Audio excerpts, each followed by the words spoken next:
Hello, everyone. Welcome back to the Sunfall Cycle.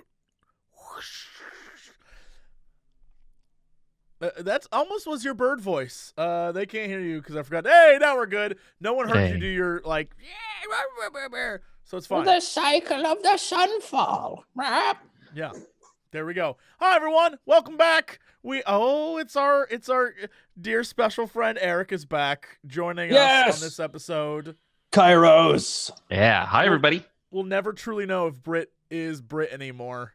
This is the episode. This is the episode where all bets are off.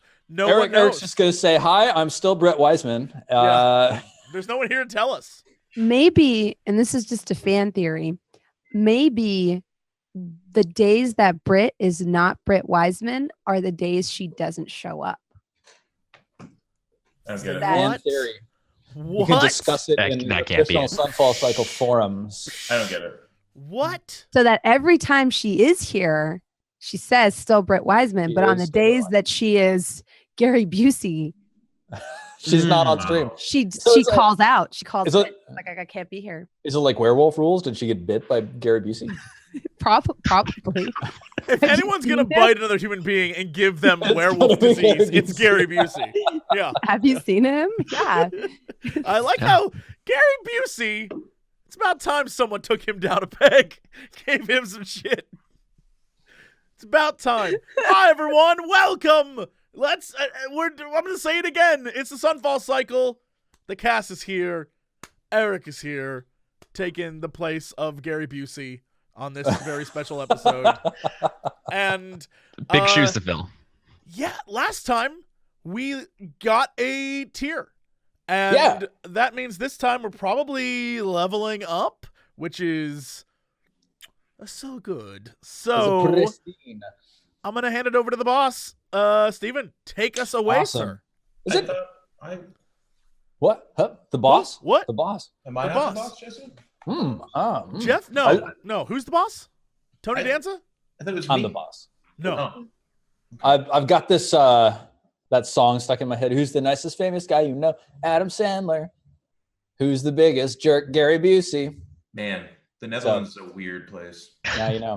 That's a children's song in the Netherlands. Dutch children's song. They sing it in English, so they don't actually know what it is, but it's very quaint. Good. Is it on like a kids show? Danes. What? No, this is like some comedian's comedy singing routine. Which tells you everything you need to know about that. If we're gonna talk about kids shows, shout out to the British kids show, Rough Tweet and Dive. It's a show where a dog, a duck, and an idiot all go on adventures together. And it's great. That's amazing. Yeah. Did you watch this show, dude? Watch it. When I was in the UK, I watched it every day. And their song is Rough Tweet and Dive. Shouldn't it be Rough Quack and Dave? No, it's Rough Tweet and Dive. Ducks don't go tweet. I'm gonna have a conversation. Maybe he's a bird. Because it's a British accent. Yeah. It's a tweet. Now I understand why Rachel tried to be late. Wait. I wanted to miss this part of the show. Yeah. She's like, they've got this. It's fine. None of them. The tweet is still better than like I'm sorry if there's anyone Japanese in chat. But when y'all sit here and say like the bear goes gow gow, I'm like, what the fuck are you talking about? No bear goes gow gow. No bear does that. Hold on. Weirdest Hold on now. descriptors for the sounds animals make. They're just so weird. Hold on now.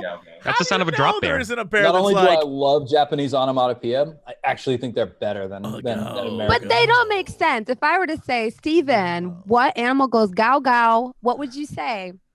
Definitely a bear. I'd say a Japanese bear. Obviously. Yeah. And then I'd reenact it. I'd be like, gow, gow. Right? Yeah, exactly. Yeah, the bear walks up to you. Gow. Whatever. This like ducks don't go quack, right? They might go quack, quack, quack, quack, quack. That sounds like a quack. If you really, if you twist your brain, you're like, okay, there's like maybe a quack in there, but like wank, W-E-N-K is like way closer. Isn't it like, I think French for ducks is like long. Or maybe purring is wrong, which is fantastic. Oh, that makes so much sense. The French do it way better than us. Yes, because That's they way got that, better than meow. they got the uvular R. Yeah. Yeah. That's So- basically a perfect imitation. The French, So- okay. Can we all vote that the French win at onomatopoeias? The Yeah. French Yes. win at like Also- a lot of vocal stuff because they all like banging each other with their voices. That's how. The uvula R sounds like a spaceship. That's the French, very space exploration oriented. Yeah, like Yeah. a sexy spaceship, like a Emmanuel or something. Yeah. Rest in peace. All right, I just thought kids. Indian sucked because we always describe our punches as dishum dishum, which makes no Oh, sense. that makes perfect awesome. sense. It's breaking the sound barrier. Yeah, that's it. Yeah, that's great. Explosions. Terrible. That's awesome. You have a kidding Doppler me? effect in your onomatopoeia. Yes. It's so embarrassing. I get so embarrassed when they're like dishum dishum dishum. I'm like, that's embarrassing. That's incredible. I love it. All right, good. Excellent. What happened last time other than getting a tier? What else happened? We killed a water thing. We did. Did we kill it though? Yeah, it exploded. If something returns and you have to fight it again, did you kill it? It was water. I don't know I don't know that we know how water elementals operate in this world.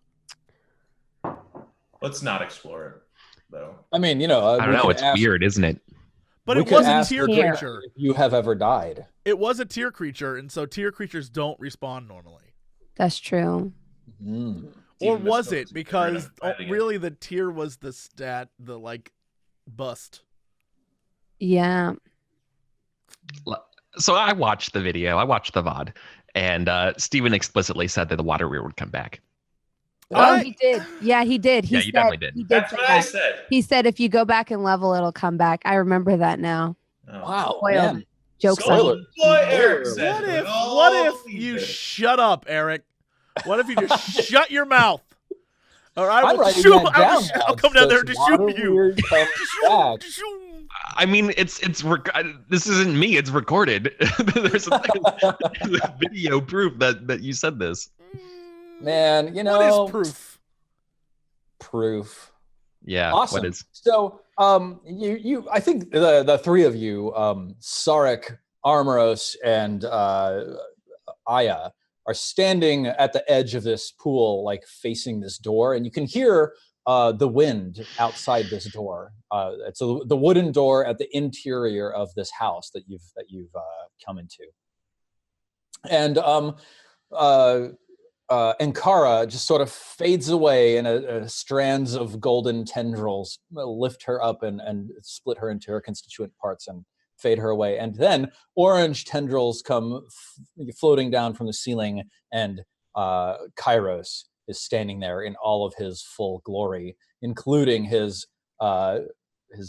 chain, his prismatic chain around his belt. Praise the sun emote. Yeah. Awesome. Well, that was a little cheesy. Well, these summons, I always have to stretch after them. They do weird things to your body. We're gonna go Nice back. to see everyone. We're gonna go back and level up. If you want to come join us, I guess. Oh, you have a third tier? I mean, Oh, yeah. yeah, we Don't should you do have a that. third tier? Yeah, from the water weird. Look at him pretending like he killed the water weird. No one's killed it before. We're the first ones to kill it. We just killed it. Obviously. I hold back. There's something on my mind, but I don't say it. Unless you press me, I won't say it. I'm not going to press you. Yeah, What? no. I have no interest in your paltry affairs. I desire to go level. I desire to follow. Are you sure? The place will reset. Monsters will come back. Listen, it was Or- really easy, okay? We Yeah, can do or it. we come back Okay. and beat it again. Maybe another tier will drop. Yeah. I mean, come on, Sarek. It took us like what? Like 2 seconds. Oh, not even. It surrendered. It said, I shouldn't exist in a world with such amazing warriors. I shouldn't exist in a world with such amazing warriors. Just like that.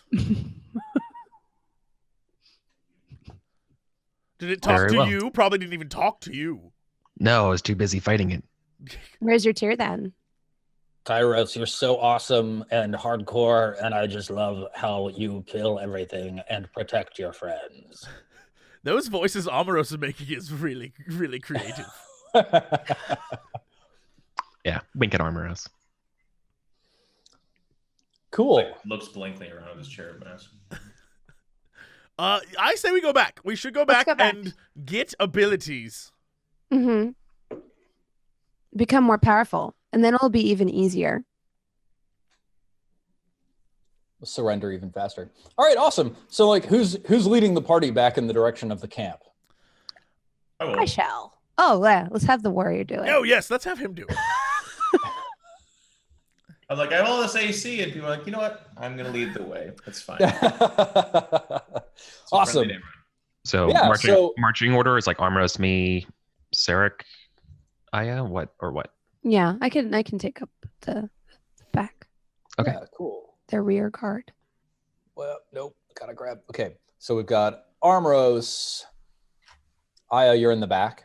Mm-hmm.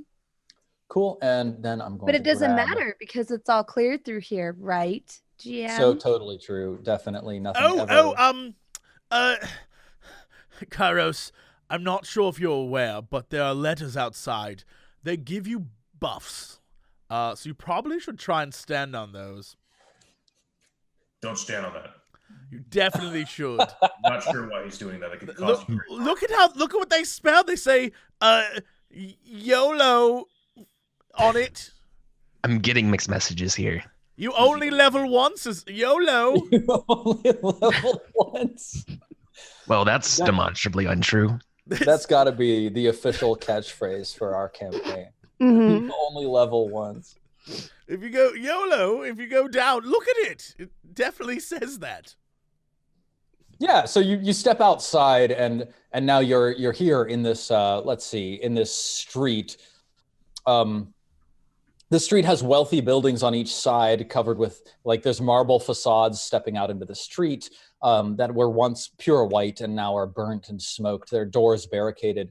The street is wide and there's two lanes, one close to you, one far from you, and the center median between you and the further lane across the way is marked with letters in bright teal tile.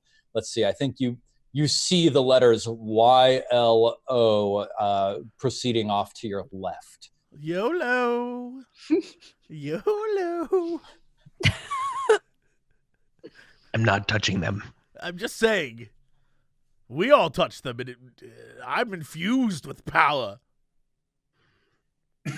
I'm assuming that Armoros is just, like, leading the party straight down the path at this point. Cool, yeah, you exit out under the large archway that is sort of connecting the holy town of Servitude to the parade grounds, and there, some 200 feet ahead, you can see the makeshift barricade camp that you left behind before. And you're walking your way between, or sort of like threading your way on a dry path that's flanked on each side by thick pits of mud. There are a couple of, like, random flowers and stones and stuff sort of stuck out in the mud. Looks like this area may have been churned up during the battles that were fought here until very recently and hasn't yet recovered. You approach the barricade of the, what do I call it? Yeah, the barricade camp. And the guards there welcome you easily. Is there anything in particular you want to take care of in the camp while you're here? Probably, oh dear, what's his name? Didn't we make a mess when we were here and upturn the pot of soup? Yeah, I say we just ignore them. No matter how nice they are to us, we just go straight to the brazier like, bye. You did upturn the pot of soup. I think, let's see. Yeah, Olvund, the cook, is sitting over there, like, guarding his 3 pots. You see that he's got, like, 2 wooden spoons, one in each hand, and he's, like, sitting there scowling out at you. Kairos, you feel like a tugging on your leg. I look down at the tugging. What's that set of chains? What is it? It's really pretty. It's got lots of colors, and I kind of like it. I like things with lots of colors. Do you like things with lots of colors? There's lots of nice flowers over there in that field. What's your name? My name is Calm down. Calm down. little I'm one. very calm. This is my calm state. Obviously. These, and I hold the chain, these are very important to me. Yes. And I realize I probably shouldn't tell them they're my friends. I feel like that's probably not a good thing to say to somebody as a kid. So I'm going to lie to the kid. And I'm going to say, I'll tell you what these mean when you're older. Do they represent the bonds of friendship? Do they represent the ties that bind us all together and the strength that we're only as strong as the weakest link? That's exactly right. In a way, yes. Yes, no, that's exactly right. You should tell him more, Kairos. You're remarkably observant, but yeah. Oh, he's very smart. Aren't you very smart? Oh yes, I'm very smart. I'm the smartest person in this camp, except for maybe that guy sitting over there. And by this time, you've made your way all the way to the Sunfire Brazier, which is sitting out in front of this upturned wagon with this cloaked figure in gray sitting under it, just sort of like scowling out at you. Big gray beard. There's like laundry dangling on a couple of lines coming off of the edge of the wagon that's been upturned to form this like lean-to that this person is sitting under. And Pretoria is like pointing at the person under the. While this is happening, I'm going to make telepathic contact with Pretorio like I did last time. Yeah. I'm going to hear my voice very clearly in his head say that Kairos's chain is made of children that he captures and entraps, and that he tells people they're the bonds of friendship so that he can entrap them. Awesome. He loves eating children's souls. Yes.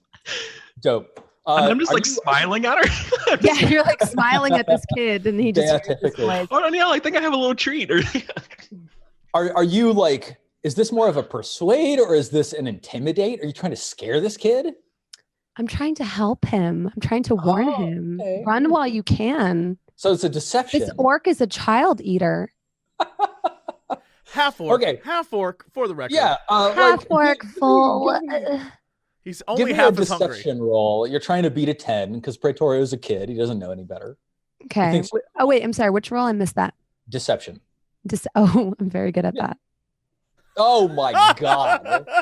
I'm very You rolled a deceptive. double 18 for a 23. Yeah, Pretorio just like, his eyes go super wide. He's like, I'm so smart that I know that I should probably go somewhere else. In fact, I think I left my homework over there, so I'm going to go look at it and try and find a new sword because I lost mine. Okay, bye. Where you going? I was just going to give you. Okay. Sark, I'm just confused. Yeah, Sark just looks at Kairos just really impressed. Like, oh my God, how did you get rid of him? nice. Awesome. So you all touch your hand to the Sunfire Brazier and you're lying on your backs in a sea of soft grasses that are cradling you, the bosom of the earth, so to speak. And you hear a pleasant you hear a pleasant voice from over your shoulder say, "Welcome. It's so good to see you. It's been such a long time. Is everything okay?" It's so good to see you. Who has the Probably tip? Can I just the only like... time you're ever going to hear me say that, but we've got something that you want. Nice. Yeah, she says, "Oh, you've recovered another one of my tears. It's so beautiful." And then she gently takes it from your hands, Jesse.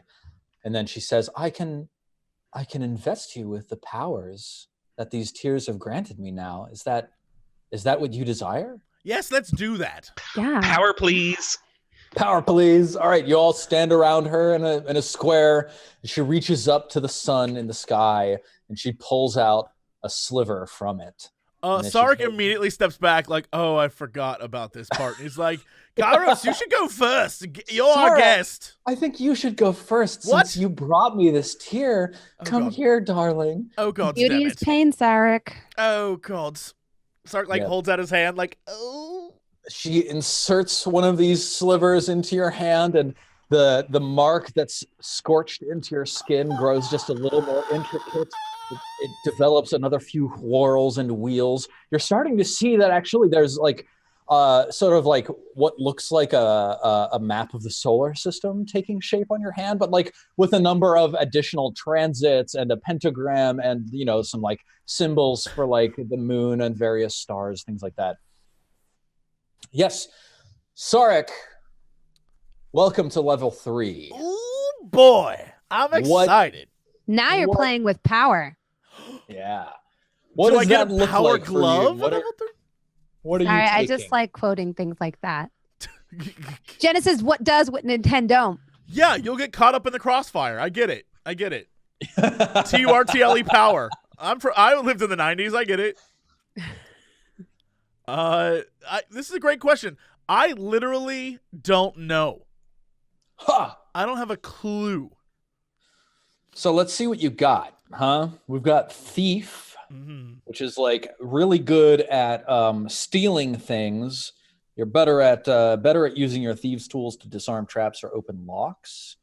You're good at climbing. I mean, the assassin is relatively great with like you have advantage on attack rolls against any creature that hasn't taken a turn in the combat yet. In addition, any hit you score against a creature that is surprised is a critical hit. The assassin is like first strike, alpha strike kind of creature here. Sure. And then the arcane trickster is a rogue that can use spells. Arcane trickster. Yeah. All right. Seems there you right. go.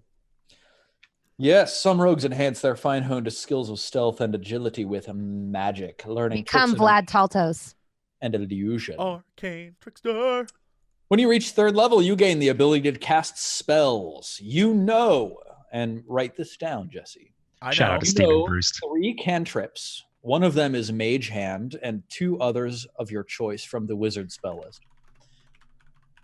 I know You know Mage Hands. 3 spells of 1st level, and you have 2 1st level spell slots. So much like Britt when she was doing her spell stuff, I need to decide what I want to bring when we come back here. Yes, so you know 3 spells, and Right. I know 2 I don't slots. think you memorize. Yeah, so 2 of the 3 spells that you know must be from the enchantment and illusion spells on the spell list. Okay.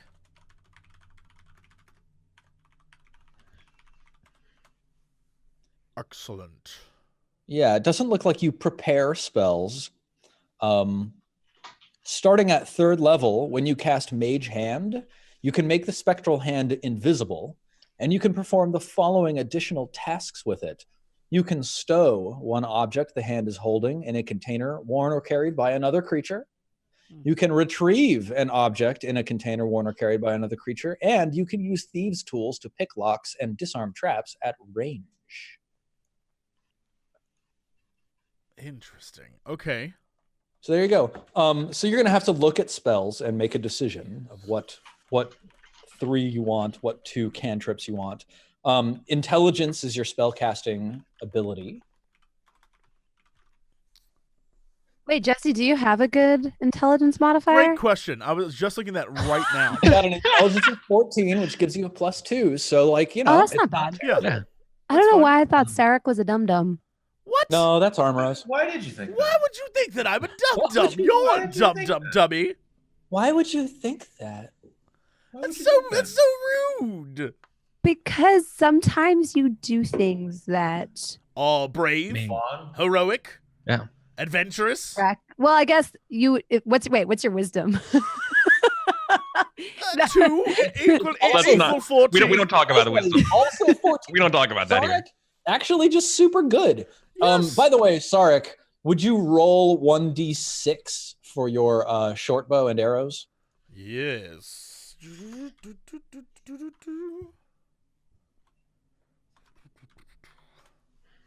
A A 1. 1. I think that means bad things. Let me double check. No, a 1. That's number 1. Yes. You're the Yes, first roll or 1d6. you're last. On a 1 or 2, you're running low and have only 1 use left. I'm So gonna you're go to on- that crow bastard and buy some more. Don't worry. Awesome. We'll You're on figure your it out. last set of arrows. That's I feel- what that. I feel like your beneficial wisdom score is really just like a hardened shell of narcissism. It's not actually your wise. Awesome. What are you trying to say exactly? Nothing. You're great. That's right. You're right about that. that Dark, were the old other- and bitter.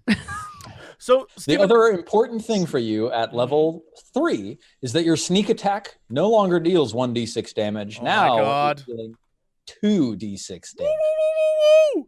So when you crit, it does 4. Yes. It's wild. Also, keep in mind, Jesse, this does mean that when you climb a pillar and investigate a pot while we're in the middle of battle, it's going to make it twice as painful. First off, Jeffrey, I now have the ability to pick locks and shit from with magic, so I don't even need to do that shit no more. I'll be like, pow! And it's just gonna be mage hand up there. Yeah. I don't even need to climb now. I'm gonna be lazy as shit. Shit. I'll just send my mage hand up to grope around blindly. It'll be great. Yeah. Who knows what'll happen? May I recommend you a spell, Jesse? Or I would love for you to recommend me a spell. I trust you on this. Find familiar. Oh shit! Get yourself a little buddy. So remember that your other 2 spells must be either enchantments or illusions. Right. So if you take Find Familiar, that's the one thing that you get, but that would be super, super dope. Excellent. All right, I'm gonna try and figure this stuff out while you go through everyone else. Yep, absolutely. Who's next? Kairos is next. Kairos is next. Yes, she takes out a sliver from her hand and she stabs it slowly into your palm, and lines of fire write words of fate on your flesh. Tell me, Kairos, what does leveling up look like for you? It's not so much a look like, but it's actually a sound likes. Cool. It sounds like the Witcher 3 quest complete sound, like the boom boom with the drum. I feel like there's a gentle, maybe as a visual, a nice little glow kind of goes down from head to tail for just a quick instant as the sound goes off, and whoosh and bro, the sound or blast wave blasts the grass around a little bit. Yeah.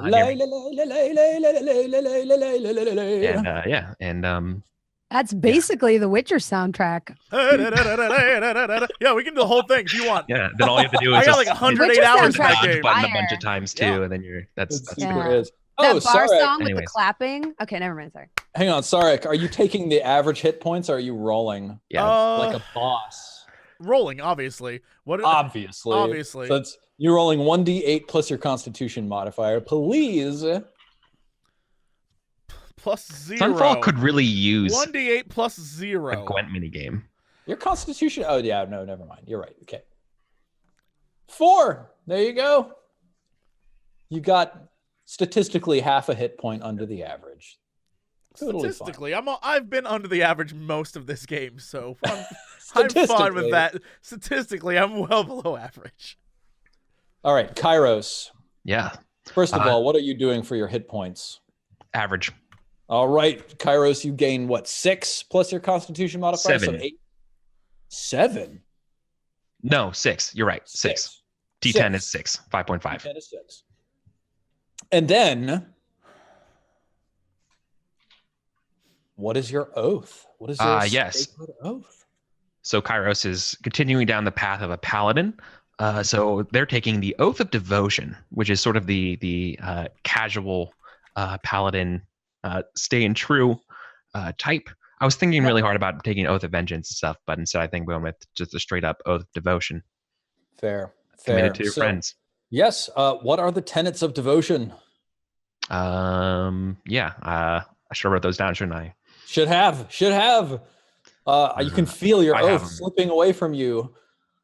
Stand by. I had them somewhere. Okay, I got them. Honesty.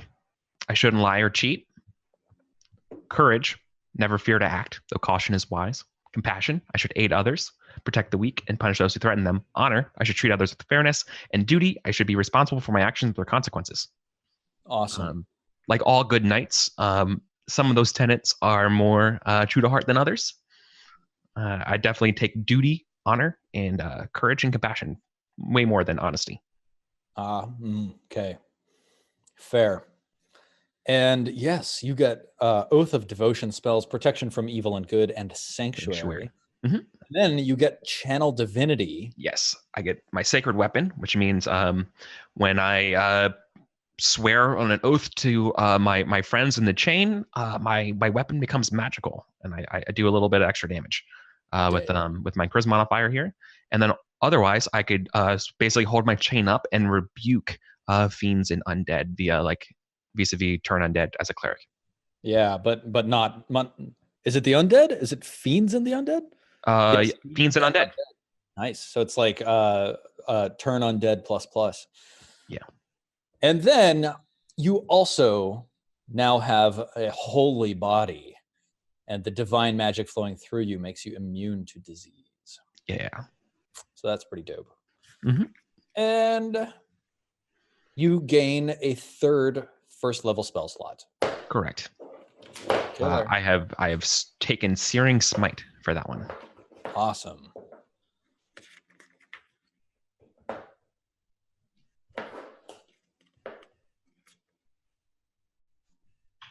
That's Super me. cool. Okay. How about Aya?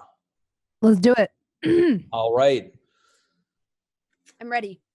Aya the Warlock. She turns to you and she begins inserting this sliver into your palm, but quickly, like, shadow bursts out of your hand and wraps itself around the sliver, and the sliver turns black and then like breaks off and fades away. Mhm. And then you feel this like surge of power rush through your body. What are you doing with your third level up? First of all, let's take care of your hit points, because that's a very easy one to take care of. Are you going to take the average, or are you going to roll for it? I rolled for it, which was the average. I got Okay, 5. cool. Yep, killer. I'm up And to 20 now. then at level 3, you increase the number of spells known by 1. Mhm. Oh, yeah, this is cool. Your spell slot level becomes level 2. Just one of them, right? No, every spell that you have, all of your spell slots are now level 2. Oh, that's nasty. Okay. Yep. I thought I only got 1 level 2, so I get 2 level 2 spells or spell slots. Cool. Let me see how this actually works here. Let's see. Spells known. Yeah, you learn a new spell. So Mhm. let's see.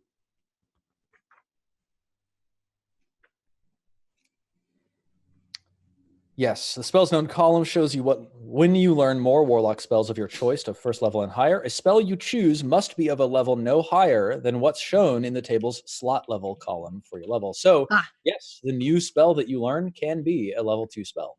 Okay. I got 2 spells for free from my expanded spell list. Yeah, of my patron, because you chose an Elder God. yes. Mm-hmm. So I automatically get Phantasmal Force, which I already typed all of that in before I realized I could have used that Grimoire site to copy pasta it, but that's okay. And I also get Detect Thoughts. Fantastic. So I got those for free. Yep. And then for my new level 2 spell that I learned, I took Shadow Blade. Oh, wicked. Mm-hmm. A simple melee weapon, 2d8 psychic damage, finesse, light, and thrown. Very cool. Mm-hmm. And then what packed boon are you taking? So this is the part where as soon as like the she gets this rush of power, she like starts scrambling through her bag and pulls out like this big nasty wet tome. Yeah. And there's actually like a hand that reaches across it and the fingers clasp on one end. And she's like, finally, I can open it. And she lifts the hands. And you notice there's suckers on the tips of it. And finally, like it kind of like gives way. And she immediately starts reading it. And I took Pact of the Tome. Super cool. Why are You gain you the feature. It's not gross. It's that the suckers on the hand, I didn't have the ability to open it before because I wasn't ready for the knowledge inside. The dark knowledge. Yeah. That makes more sense. You're racist against people with the Innsmouth look, and Yes, I that's am. not okay. Oh, man. Some people have fish-like qualities, and that's all right. So you get to choose 3 cantrips from any class's spell list, and the 3 don't even need to be from the same list. And while the book is on your person, you can cast those cantrips at will. Lightning bolt, lightning bolt, lightning bolt. Next person, Steven. Right? I had to go. I like prepped all of this ahead of time, which is why I'm really happy we decided to level ahead of time because there was way too many options. So I took I tried to keep everything thematic, but it was really hard. So I took Acid Splash, Yep. Toll the Dead, Yes. and Spare the Dying. Okay. Toll the Dead is so. Yeah. It can be good, but it's mostly very disappointing. I know, Toll but the it Dead is just the one that sounded like, metal. kills things, right? Well, if they had taken damage, it's like Yeah. If they have taken damage, it's insane because it deals 1d12 necrotic damage. And it's basically like most creatures aren't very wise, so they usually fail their saving throw and they take 1d12. And then that would still proc the hex. Yes. So they would take a hex damage plus an additional 1d6 on top of the d12 if they've already taken damage, and then, you know. Very nice. So you're just like walking around ringing bells all the time. Bong, bong, bong, bong, bong. Yeah. And it sounded kind of like cultish. Like in my head, I just kind of thought of like a,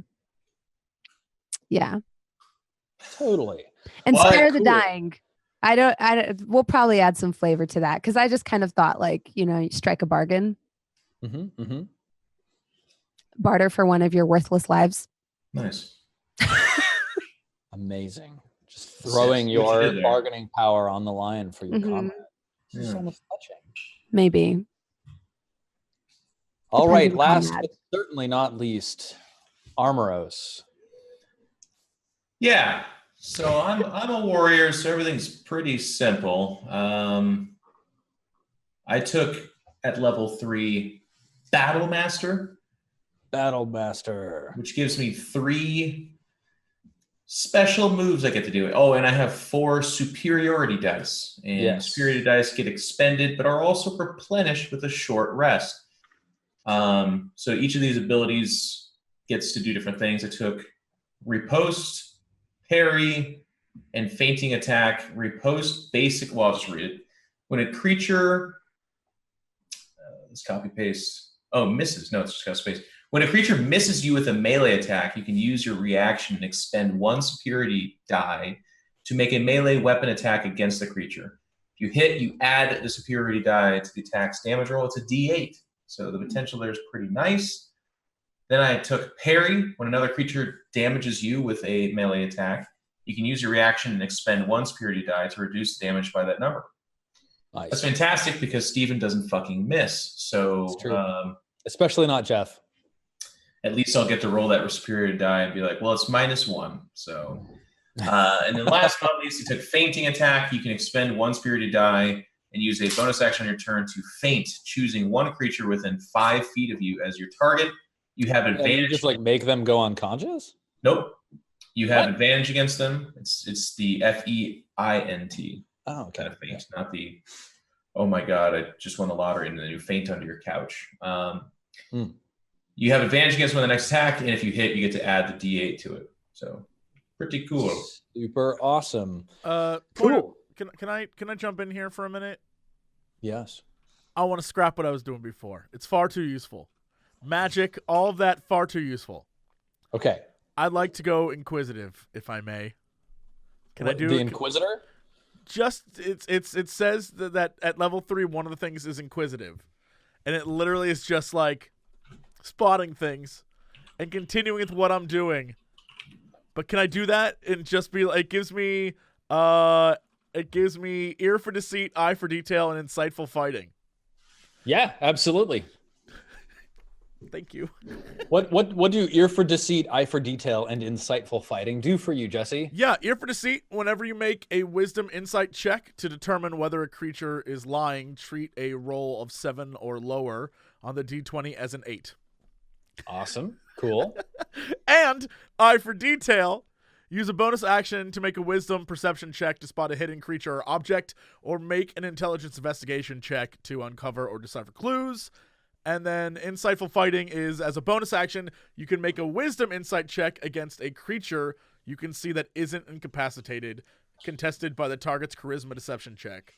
If you succeed, you can use your sneak attack against that target, even if you don't have advantage on the attack roll, but not if you have disadvantage on it. The benefit lasts for 1 minute or until you successfully use this feature against a different target. Dang. So you're just like Sherlock, basically. Yeah, but I don't want to have all those. I don't want to have all those like. I don't want to be magical. I just want to be useless. You don't want to still. go into your mind palace?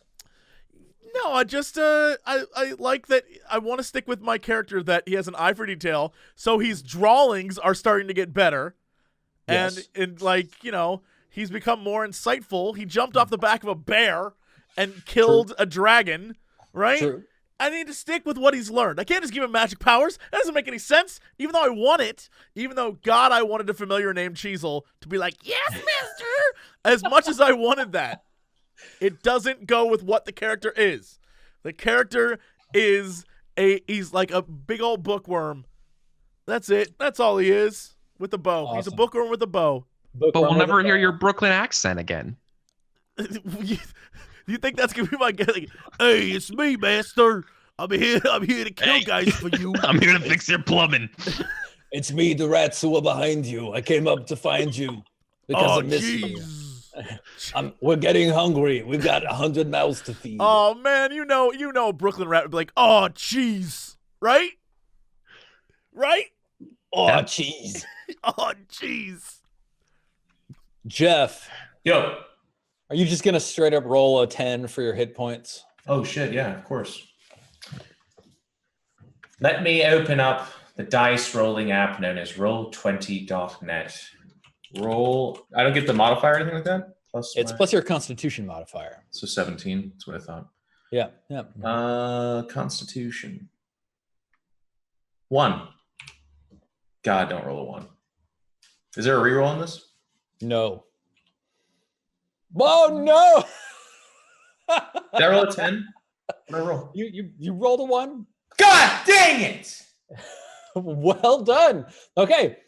So I'm just averaging out because last time you did straight up roll a 10. So this time you gained 2 hit points. Who has more health than 24? And please tell me it's Aya.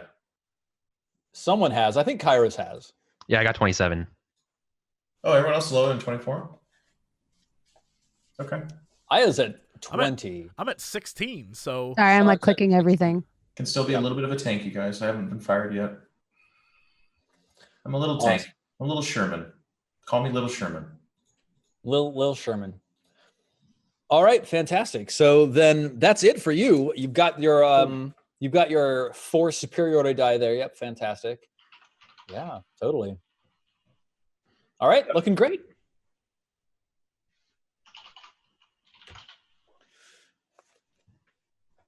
Yo, barely competent nurse in chat. We never take the averages on this show. You understand? We never. never. Everyone here rolls. Yeah, no. we never take Average. Never. Live by the dice. I'm a guest star. I have to live. He's a So mutant. I'm taking average. I'm a mutant. Yeah, that's fair. I'm not a full cast member, so I'm taking the average. He's from the I alternate can't ball as universe hard where- as you all. That's all. I can't. He's from the alternate universe where his companions are all careful instead of YOLO. Yeah. Yeah, you only level once. You gotta We're take it following into the YOLO consideration. crew. You only level once. Awesome. Okay, cool. So, yes, what do you want to do now? You had earned a little bit of treasure last time that you haven't yet identified. I think Sarek had that on him. No, it wasn't me. I believe it was Britt who had the mask that we never identified. Yeah, the No, white we baby did. mask. We did identify it. It was nothing. It was just a mask. Yeah, you identified the mask. That was just a mask. But you got this this crown of Gold. yeah, you get this like laurel wreath crown from on top of the patrician's bust. Yeah, I'll go get identified. I'm the one that took it. Jesse tried from across the room. That's I right. tried to take it, and it was taken from me. So like Armoros, just wearing your cherub mask, you just hold out this crown. You're like, what is this? Yep. Can I wear it on top of my blank back? baby face. Yeah, exactly. Identify this. Yes, Saloon looks at it and says, "Oh, how lovely." She takes it from your hands and says, "This is the patrician's wreath. I can tell you that a hierarchy proves a valuable tool even among servants. The patrician cast this wreath aside when he found a more suitable crown." Yeah, what's it do? It is an item of sentimental value and made of precious metals, but it has no unique attributes. So we'll sell it. Yoink. Can I take It might. You should probably hold on to that, Sarek. I should hold on to this. What? No. Sarek puts it on his head. It's too What? late. It's on his head. Oh, right too there. late. It's a crown of devouring. Your head's gone. There's actually just a a portable hole Yeah. in the middle of the crown. We should sell it. What No are you way. You heard the lady. That they'll recognize nobility. No. It could be useful through on our journeys. Yes, making them do things for us. I feel like it's going to put a lead giant to less target on fights. your already worthless head. What? No. And I would be able to determine that with my eye for detail. The way I see it, we will probably have to fight our way through whatever we find in the future anyways. But there's a chance that this crown may lead to more parlays. Indeed. That's fair. The crown is only worth as much as whoever is willing to buy it, which some person that lost it is probably going to pay more for it than a crow. But I don't think Sarek should be allowed to wear it. It just sets a really bad precedent. It's far too late. Sarek has walked off to the crow. Not even. Bye. It's too far too late.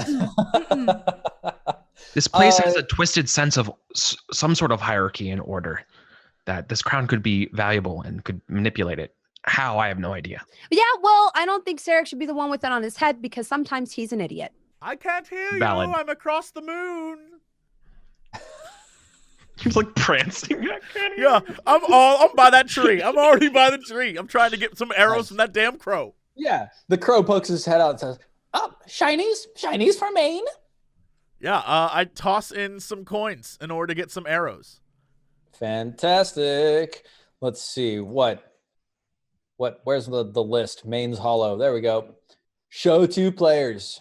There you go. Okay, cool. Yeah. So, what arrows I think are like 1 gold. While he's shopping, Can I take the crown off his head? I have one hand on. I'd like to roll for hand on crown purposes. For hand on crown. I would like to also detect. I want to use my cunning action with insightful fighting to ensure that she does not take it from me. Nice. Yeah. Awesome. Yeah. You buy a set of ammunition for 1 gold piece. Sarek. Is there anything else that you want to buy while you're here? Nope. How's your packets of stuff? Your Dungeoneer's pack. I've used torches. That's it. Nice. So, you're wearing your purple overcoat, right? I have a purple overcoat on He top looks like an idiot. On top of my studded leather armor. Yes. Yeah. He looks like a pretentious douchebag. One might say royalty.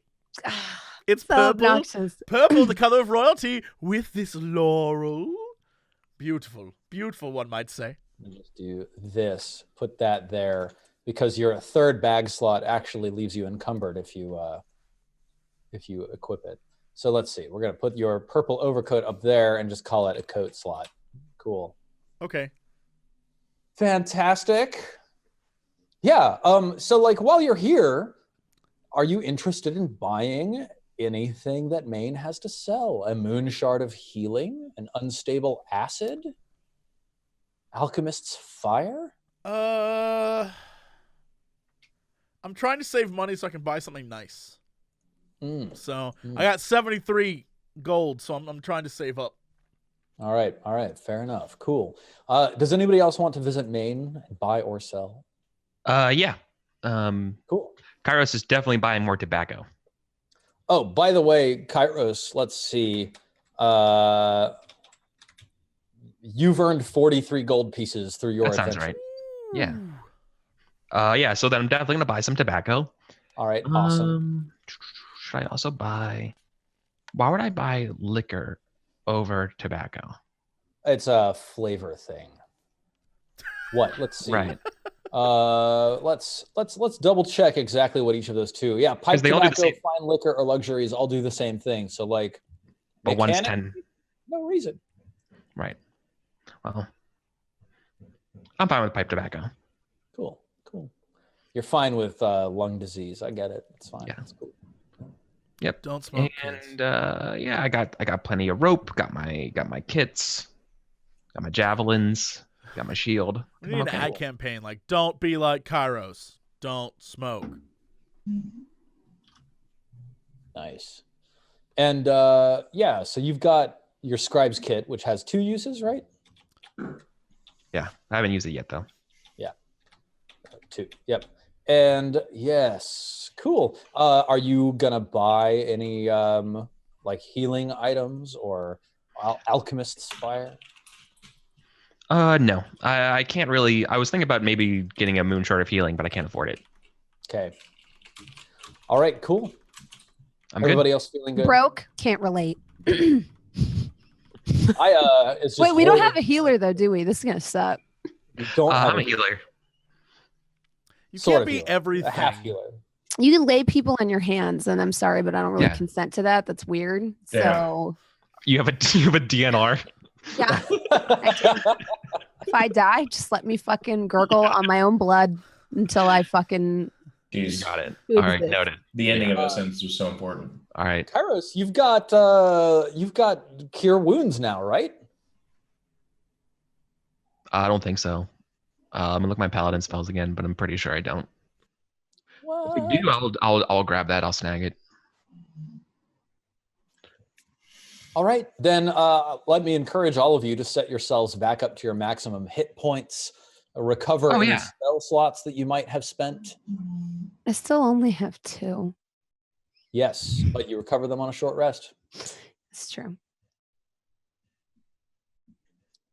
I'm looking at everybody's sheet, so if you see your sheet popping all over onto parts of it that you're not looking at, that's why. Cool, yes, excellent. Mm-hmm. Kairos, Sarek. As a point of, I guess, like information, since I'm not sure, Stephen, spare the dying. That means they don't pop up at 1 hit point, but that they don't have to make their saving throws. Because Let me read it. Can you put it in chat? I love you, Jeff, but you fail your saving throws a lot. So Jeez Louise. I kind of got that just for you. Jeez Louise. You kind of a little bit kind of suck with the saving throw rolls, a little bit the death saves. I like how that's my shirt today. Death saves, nice. Yes, you touch a living creature that has 0 hit points, the creature becomes stable. So yes, it doesn't recover them 1 HP, but it means that they're not failing their death saving throws. So what happens after that? So after that, at the end of combat, you can just pick them up, or if someone heals them, then they come back to life. Or if so somebody they can be attacks them, healed. yeah, or if somebody attacks them, they lose death saving throws again, but they stop needing to roll every turn because they're stable. But they don't automatically pop up. No, That only happens if you use that. that happens one. at the end of the fight. Revivify, right? Yeah. So like because we're in this weird home rule situation of Dungeons and Dragons, you can actually just spend 10 minutes at the end of a fight to bring somebody back up, even if they've died, right? Mm-hmm. So like some of the spells are a little bit have lost their role. So Revivify, for example, I think is one of those ones that's not. But this one would still be useful, right? Yeah, well, in the middle of a fight, you can just touch someone and then they just stop needing to roll death saving throws. And then if I had someone like a else- health potion, or if we had somebody with cure wounds, they could then. Yes. Now, of course, if someone had cure wounds and they could just do it to the person, That's what I was that would going to revive ask. Is it useful to have it's from a little metagaming perspective? It's a little bit situational. I think even outside of our current setup, like if you have a potion or if you have someone with cure wounds, those things are definitely better. But the value of Spare the Dying is that it's a cantrip. So it doesn't yeah. cost anything to use it. Right. It's not super appealing, but you know, it's a nice safety net. I might change it then, because I was just Okay. thinking about that. Because I, for some reason, thought that they would, Recover. but they don't because they're still at Yeah. 0 hit points. Right. Yep. No, if it brought them up to 1, that would be a really, really strong option. Cantrip. Well, it would probably be too strong to be a cantrip, right? So, I might swap that one out for another one that I was looking Okay. at, but Fair. All right, friends. Shall we consider returning back to the dungeon? Let's do it. Ready when everyone else is. What's the plan? Where do you want to go? Do you want to continue delving further into the holy town of Servitude, looking for Abelmar and the armory that's rumored to exist deeper within? wasn't there a room behind the water weird we didn't go into? Yes. There was. Also, We should look in there. when we get back, can we go talk to the mysterious old man that Stephen graciously pointed out to us that none of us have talked to before? I feel like that is a flag for us. What? What? The old man with the beard. Why would that be a flag? I don't understand. I don't know. Maybe your high pitched voice is giving it away. Maybe that's giving it away. But nothing about that. Okay, cool. Yep. So the 4 of you say your farewells to Saloon, her pink curls bouncing gracefully as she smiles beatifically in benediction of you. You gaze into the reflecting pool next to Maine's Hollow, and then whoa, there you stand under the burning sun of the Sunfall Cycle. Right out in front of this overturned wagon, next to a lit Sunfire Brazier, there's laundry out in front, and there is this gray cloaked figure sitting under the wagon, glaring at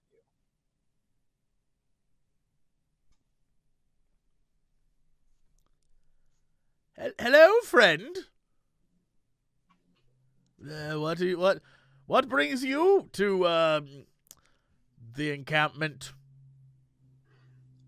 Yeah, this figure crosses their arms and just sort of like scowls at you and shakes their head.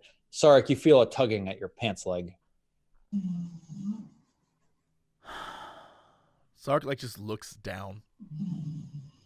Sarek. Yes. Did you know that half orc? And Pretoria's like looking at Kairos with wide saucer-shaped eyes. What about him? He turns children into chains.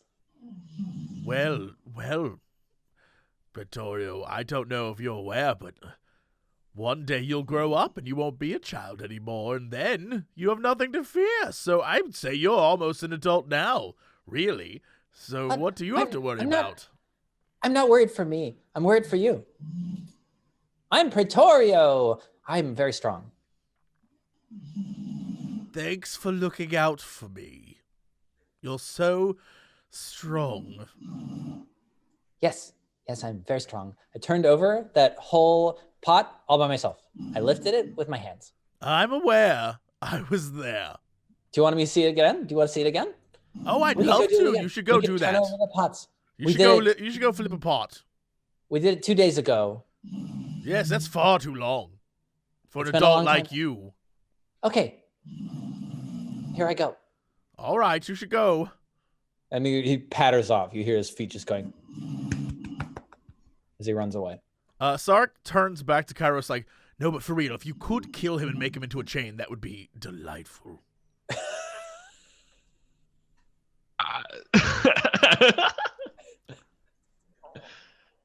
Okay. I Yes. like him. He's useful. We don't see eye to eye on this. What? Have you never had like an imp friend before? Probably not, but he's kind of like that. He has such a small, malleable mind that you can get to do just about anything, and a freakish strength and dexterity It is that I freakish. find to be admirable. Very freakish. I tried to. He's very strong for a little lad. He It's is, true. and fast. You couldn't catch him. I could not. He was very. I mean, he's He tipped that pot right over after I did not tell him to tip the pot over. Are you messing with his kid's mind? Are you messing with his mind? No. Are you messing with his mind? Look at me. Look at me. We're friends. Are you messing with his mind?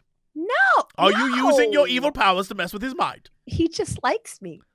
The figure under the upturned wagon is sitting there with their arms crossed and their eyes are sparkling as they sort of smirk and watch this exchange back and forth.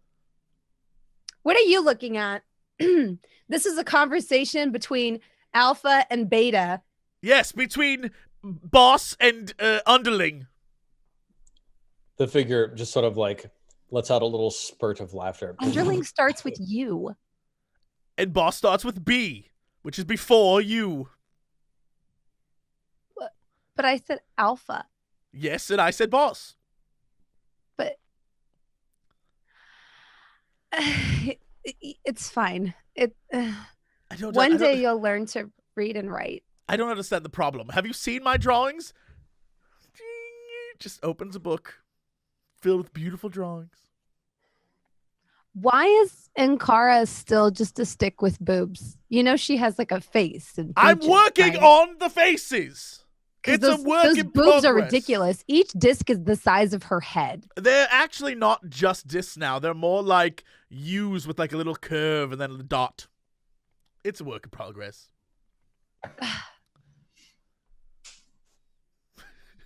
Is he still just smirking at us? Yeah. Embarrassing. You're talking about U's with a dot. You're fighting about Sarek's drawings in front of this person who's hiding out under an overturned wagon. I'll like walk over to him. I guess. Why not? Are you like ducking your way under the wagon to like crawl forwards? Sure. Yeah. Okay.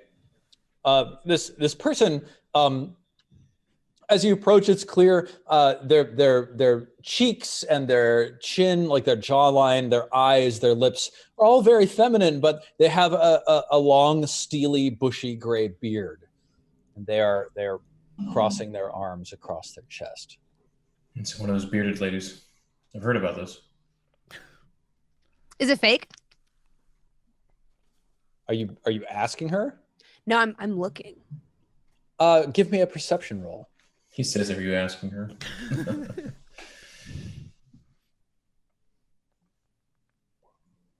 It is not fake. It is a real beard. Is it a dwarf? She does appear to be of shorter stature, given that she's comfortably seated under this wagon. I love dwarves. Hello, dwarf. She smirks. How are you? Oh, what are you doing here? She crosses her arms and just like sort of looks away. You don't talk. Do you not have a tongue? Do those statues take out your tongue? She looks at you and then she rolls her eyes exaggeratedly and then she goes. Do you not know the King's Common?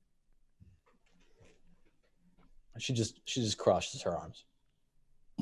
Are you from this camp, or did you make your way here from the Barbican? You hear a voice from behind you. Yeah, let's see. Yes. Yeah.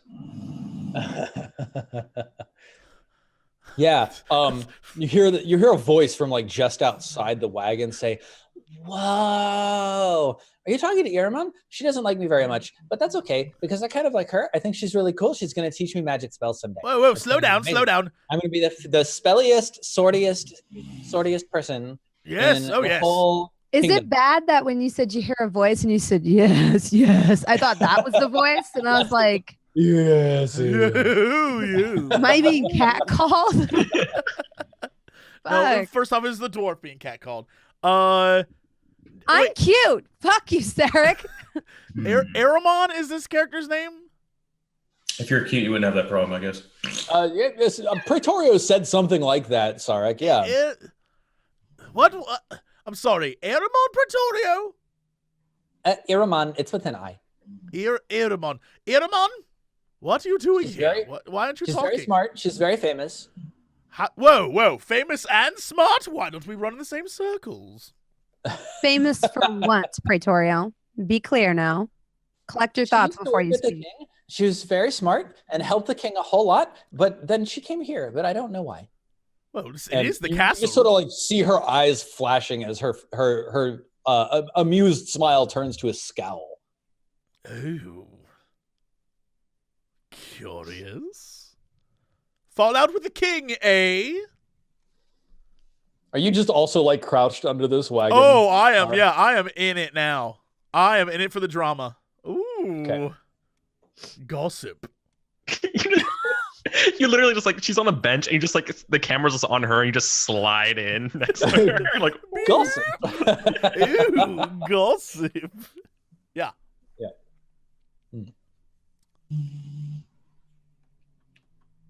Yeah, she's just like she's stonewalling you. She's not responding. You know, her facial expressions have died down. Oh. Are you one of those people that's like, I only talk to tough people? Amaros, you're tough. Come here and scowl at this woman. The two of you can have a scowl off and just stare at each other. It'll be wonderful. I think, like me, she's tuning you guys out because you're all kind of loud. Well, yes, but how else are people going to know to listen to you if you aren't loud? Sarek, Yes. he said you're really loud. You're being a very loud person right now. You're and being loud. It's very hard to You're hear being loud. my own thoughts. when No. you're being so loud. I'm going to kind of walk over to the dwarf, I guess. Yeah. You also crawl under this upturned wagon. Would I have to make eye contact? Yeah, totally. I'm going to hunch over then. Or not hunch over, but like get down on my knees or whatever. Yeah. Okay. And just like look at her for a little while. Does she look at me? Yeah, she looks at you and then, you know, looks you up and down, makes an appraisal of you and, you know, crosses her arms, looks elsewhere. She looks bored. After a painful, like 1 minute of just staring at her through the baby mask, I kind of just go, we're fighting these things. Is there anything you can do to help? She shakes her head. He's like the dwarf whisperer. Is there anything we can do to help you? She shakes her head. Do you know anything about what's going on here? She stops shaking her head and she just looks at you. And then she looks away. Oh, I think in silent that's a yes.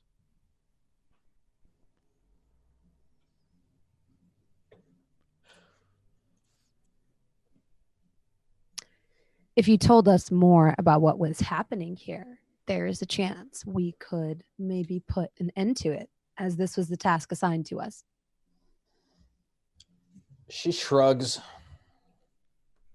She reaches down under the bench that she's sitting on. She picks up like a ramen bowl and a pair of chopsticks and just starts like eating noodles. Oh, you must get so much sauce in that beard of yours. She actually pauses. She reaches down under the bench again. She takes out like a bib. She straps it to her chin and then ties it on the top of her head. And then she like glares at you, Sarek. Oh, you're very wise. That's true. You get hair in your noodles and your noodles in your hair. My father had a beard. It was awful. Every day we called him Old Noodle Beard. My father had a beard too. We called him Old Smokebeard because he would sit and smoke and it would catch in his beard and then it would make fun shapes by coming out of the holes in his beard and it would look like he was sitting in a cloud. It was really nice. I liked my father. My father had noodles that would do the same. Praetorio, you might just become a hero. Our fathers were happened to your basically the same. Maybe we had the father? same father. Sarek! Praetorio. Armoros walks away. So I've had a hunch. I've been kind of like off to the side, kind of watching my companions. My hunch is that she's kind of like resigned to her fate. And I'm trying to like, can I like an insight roll or something here to see like if this is like if my suspicions are true? Yeah, like give me an insight Okay. roll, and I'll see if Because If- I've seen many out. a soldier who is sad eat a bowl of noodles. it's true. You know exactly how. And Oh my God, I've seen this before. I've seen this 1,000 times. So I come over. she's so world weary. Yeah. Kairos, she's sitting on that bench. Her friends have fallen in battle. She has no one left to care for her, and she just needs someone to help. Yeah, so perfect. Yeah, so I come over and I say to the whole group, I've seen this expression before among the ranks of defeated friends. And I look around and I probably put a shoulder on Armorus, or like a hand on your shoulder. And when I say this, I say, this is a person without any hope. Like the night before a battle when you are doomed. The reason why she doesn't talk is because she knows it's fruitless to change this place. Well, Rose kind of looks over at Sark and is like, amazing. I confidently felt that way. Yeah, I confidently say this by saying, but I think we do have the power to change it. And prove her wrong. She goes, and then you see her sort of like wave her hand from under the wagon, and then the entire front of the wagon just like snaps and like collapses down, clunk, just like closing the wagon like a trap over on top of her. I'm gonna kind of walk away from the settling dust of that and just be like, defeat, don't know her, never met her. She was very rude. Never been wrong about a judgment of a person my entire life. Walk away. Nice. Awesome. Yeah, like, so what do you do now? Olvund is sitting over there protecting his pots with his dual-wielding wooden spoons. Castor and Pollux stand guard outside of the camp tent. Praetorio is following you around, keeping up a constant strain of, a string of thoughts. I made up this game about these soldiers. These soldiers have 4 health and 2 attack, but these soldiers have 2 health and 4 attack, and they fight against each other, and it's really hard because I don't know who wins. Do you know who wins? Et cetera, et cetera. Yeah, and I give him elementary level mathematic word problems. If the soldiers both have to meet in the middle, but one leaves 45 minutes. Force marches at 30 kilometers an hour. And the other soldier leaves the opposing station at 4:15. Mm-hmm. Yeah. When will they meet? God. All right, fantastic. He looks pained. Good. Yeah. As far as Armorus, are you asserting command over the group again? Are we moving out?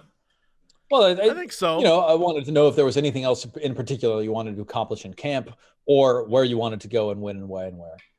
It's kind of like a really tired parent that makes their way to the McDonald's place, and then like Sark runs around yelling and stuff, and just kind of his eyes look like the 1,000-yard stare. He just waits.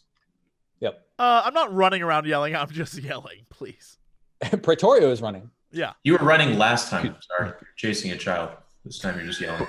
Before we head out, can this be considered a quote-unquote short rest so I could use my tobacco to gain inspiration? Yeah, totally. Yeah, absolutely. Okay. Y'all can sit here and like take a short rest while trying to communicate with Irmon, and you can smoke some tobacco while doing that. Cool. So I take a long drag from my cigarette, and I mention, or that's more like a cigar. I think a cigar would be more interesting. And I go, as far as military camps go, this isn't too bad. Back when we were quartering up in the Black Cliffs of Laconia, there was a fiend buried deep below, and its incessant pounding meant no one slept at all. We were there for months. Just take a Did you try talking to it? Why would you sharing your tobacco? Did you barter with it? Why were you at the Black Cliffs to begin with? I wouldn't share unless someone asks. Just smoking the old stogie. Just. Oh, if I can ask you questions, and I put my hand out because I have questions. Give me some of that black and mild. Let's do this thing. All right. Yeah. Yeah, I take a sweet puff and then ask you, like, what were you doing at the Black Cliffs? No one goes to the Black Cliffs. Legion does. Go where we're paid to go. Why were you paid to be there? Someone like yourself. I would never pay anyone to go there. That place is a wasteland. Yeah. We both say, and like there's kind of like the smash cut to like the ultraviolet seas and the Black Cliffs, and just the strange alienish plants that grow there. Yeah, the songs of the warblers down on the beach below. Yeah. There's a lot of potential in the Black Cliffs. No, there's nothing of value there. Why would you even take that land? Well, if you could control the fiend, which I believe that what that wizard was trying to do, but no, it was a wizard's quest. Oof. No, thank you. Do any of you others share a tale while you're relaxing here and smoking, preparing for your journey? Sure, I'll gloat. All right, tell me. I've handled quite a few fiends in my time. I found they're pretty easy to reason with. You can even get them to stop thudding on the ground if you try hard enough. Sure, but at what cost? And what did you do to make them stop? Yeah. A lot of times they just need someone to talk to. Do you remember the ooze in the basement? Give calculus. I do remember the ooze. I remember a lot about that ooze, being inside of that ooze, being surrounded by ooze. It Hugged being by- inside of you. Look, Yeah, I ooze didn't goes forget where that. ooze gets. What was there a specific fiend that you had to like run a negotiation for, Aya? Yes. Awesome. Tell us more. Yeah. Once, for the low cost of one of my siblings and a farm, I was able to acquire the ability to speak to virtually any living creature. First off, that's repulsive. Second off, that is a hell of a bargain. Right? She said we were having communication issues. So Complained. So, Two birds with one stone. resolve your communication issues. You could smash cut to Aya talking to an imp. I need to talk to your manager. Awesome. All right, cool. Both of you get inspiration. It wasn't And even then, my farm. And then, Armoros, I presume you're leading the party onwards. Yeah. Yeah, where are you heading? Where are we heading? We probably should go back to where we were, right? And go through that door. I mean, we're going to have to fight some guys along the way, but whatever. I definitely want to see what's behind that and how we get to the blacksmith. Okay. Cool. Yeah. Okay. So you start heading in the direction of the holy town of Servitude. You pass through these mud fields, and up ahead of you, there's a large archway in the wall, forming a doorway. The archway is inscribed with the word servitude in great big capital Is there a block crow letters. on it? There is a white crow perched up on top of the archway. It's looking down at you and it says, "Quark." Okay. Any ideas how to stop this thing from flying away? Why would we want to stop it from flying away? So that we can capture it and ransom it back to the crow and the moon.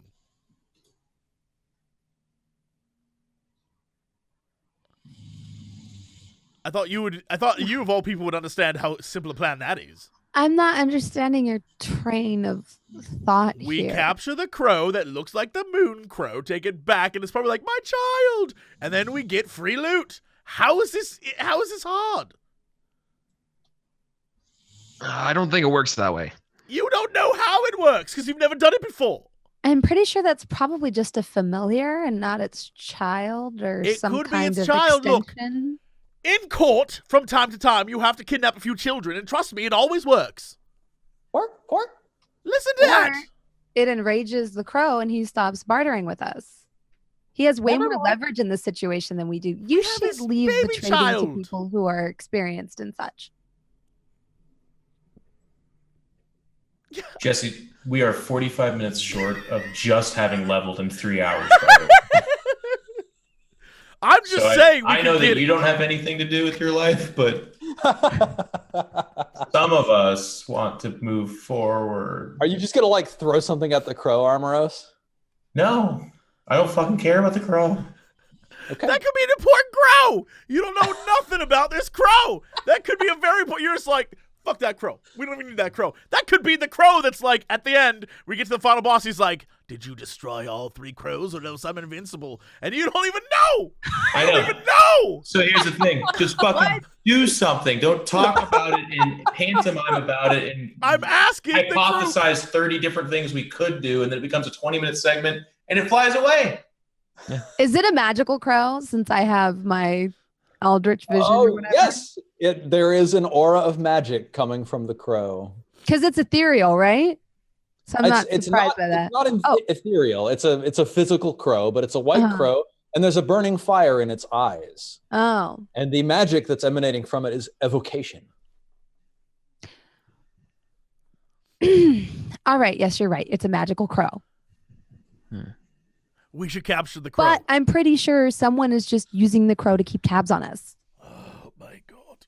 Okay, fine. because it's an evocation. So Fine. we can shoot it so we stop getting spied on, but I don't think we should go about I try to capturing shoot it. I immediately try to shoot it. All right, roll an attack. I am over 30 feet away from Sarek. Okay, cool. Yeah, Outside the radius you of a nailed fire. it. Go ahead and roll your damage. Yeah, your arrow just goes straight through this crow. Puff, and there's like an explosion of white feathers. And that's it. That's it. No tear? No tear. Okay. Well, now we'll never know. Let's go. Someone's watching us. You're foolish to keep something like that around, carrying it around in a cage. I put it in a pocket, not a cage, first off. But okay, fine. Let's move on. You'd put a crow in your yes, please. Armrest, lead the way. My head hurts. Folks, while we are discussing how we would take a crow with us, please position yourselves down here at the bottom of the page, wherever you would like to be within this red square. I don't see a red square. Are you on this page? No. Over I see here. a blue square. Yeah, I Oh, want you to be over on this page, Gotcha. Okay. down at the bottom, anywhere you'd like to be within this red square. There you go. that actually looks fine. Yeah. Sounds good. Cool. So, yeah, you see this street stretching out ahead of you. It's a street with wealthy buildings, marble facades, white but now burnt and smoked. The street is wide. There are 2 lanes. The central median is marked by letters in bright teal tile, A, S, T, etc. The letters give off magic, an evocation magic. There's a number of balconies along the side of the street, and then down far at the end of the street, a bed has been tossed out into the street on its side from one of the nearby balconies on the right-hand side. A dresser of drawers follows immediately, flying down from the balcony above to crash into the street explosively. You hear a voice shout from the balcony, "There's nothing! The scepter isn't in here!"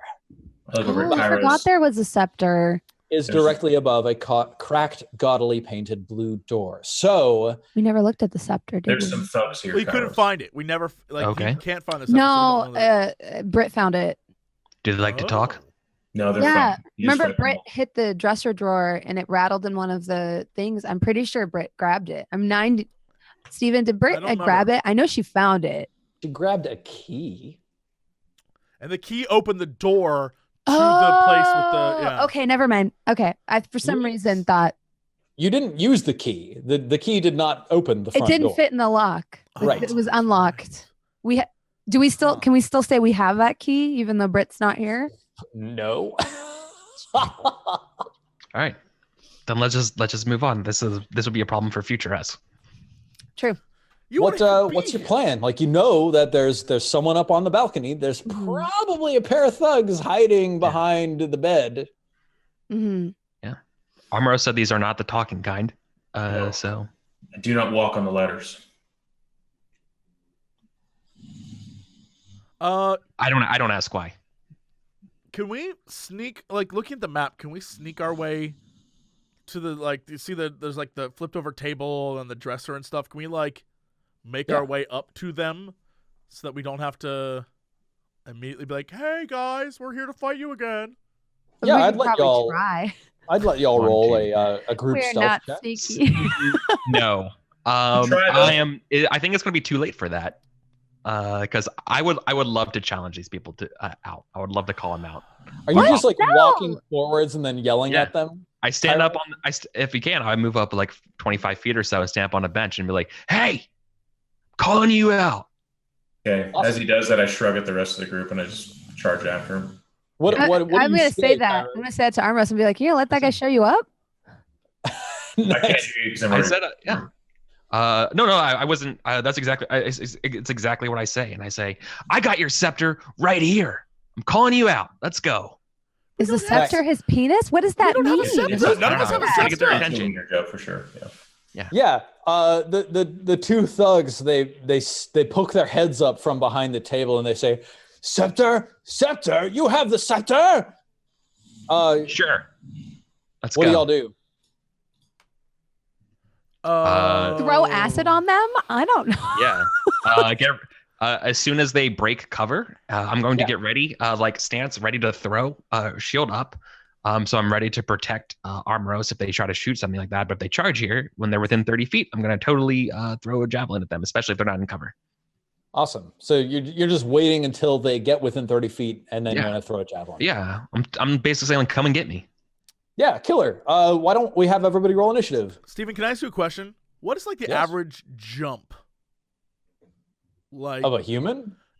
Well, first off, of a half elf, but like, what is the average like jump? If I want to jump, say I forgot to select my token when I rolled that. Like, how would I do that? If you want to jump forwards? Yeah, let's say I'm leaping from something to something. What is the average that like you can just do, and then what would I have to roll in order to do like heroic stuff? I mean, I think 5 feet is pretty easy. Okay. So you could jump a 5 foot gap. Let's see. And one of these squares, how much is the gap on one of these squares here? That's a 5 foot square. Okay, so I would have to be a 10-foot jump in order to do my Jesse strategy. All right. Yeah, let me see. J for jump, HIJKL.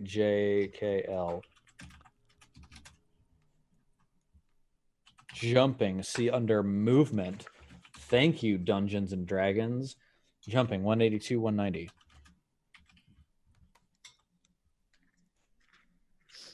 For those of you who are going to produce an index, if you're going to have a line in the alphabetical order, also had the page numbers there in addition to in the proper area. 182, 190. Jumping, long jump. You cover a number of feet up to your strength score if you move at least 10 feet on foot immediately before the jump. When you make a standing long jump, you can only half the distance. Either way, each foot you clear on the jump costs a foot of movement. So it's a strength thing then? And not a dexterity thing? Yeah, I think... I mean, like it basically just says you can jump as far as your strength score, but I would give you a like a DC 12 athletics test to like succeed on jumping at 10 feet instead of your paltry 8. Jesus. Yeah, all right. Never mind. I'm not gonna do this. There's insane, and then there's just holding the team back. So I'm gonna like not. This is a bad idea. Yeah.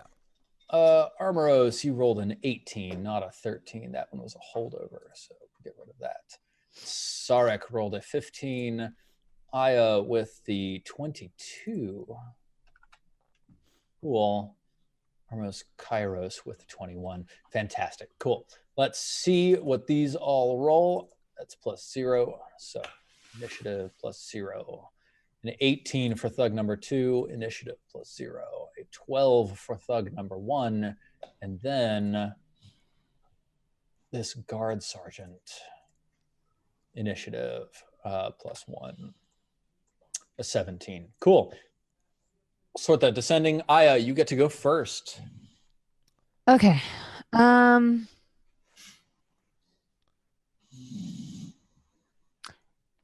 I missed one session, and I think it was a session where we entered this room. Was it? I don't know. Did we ever figure out what the words holy visage mean and why they're here?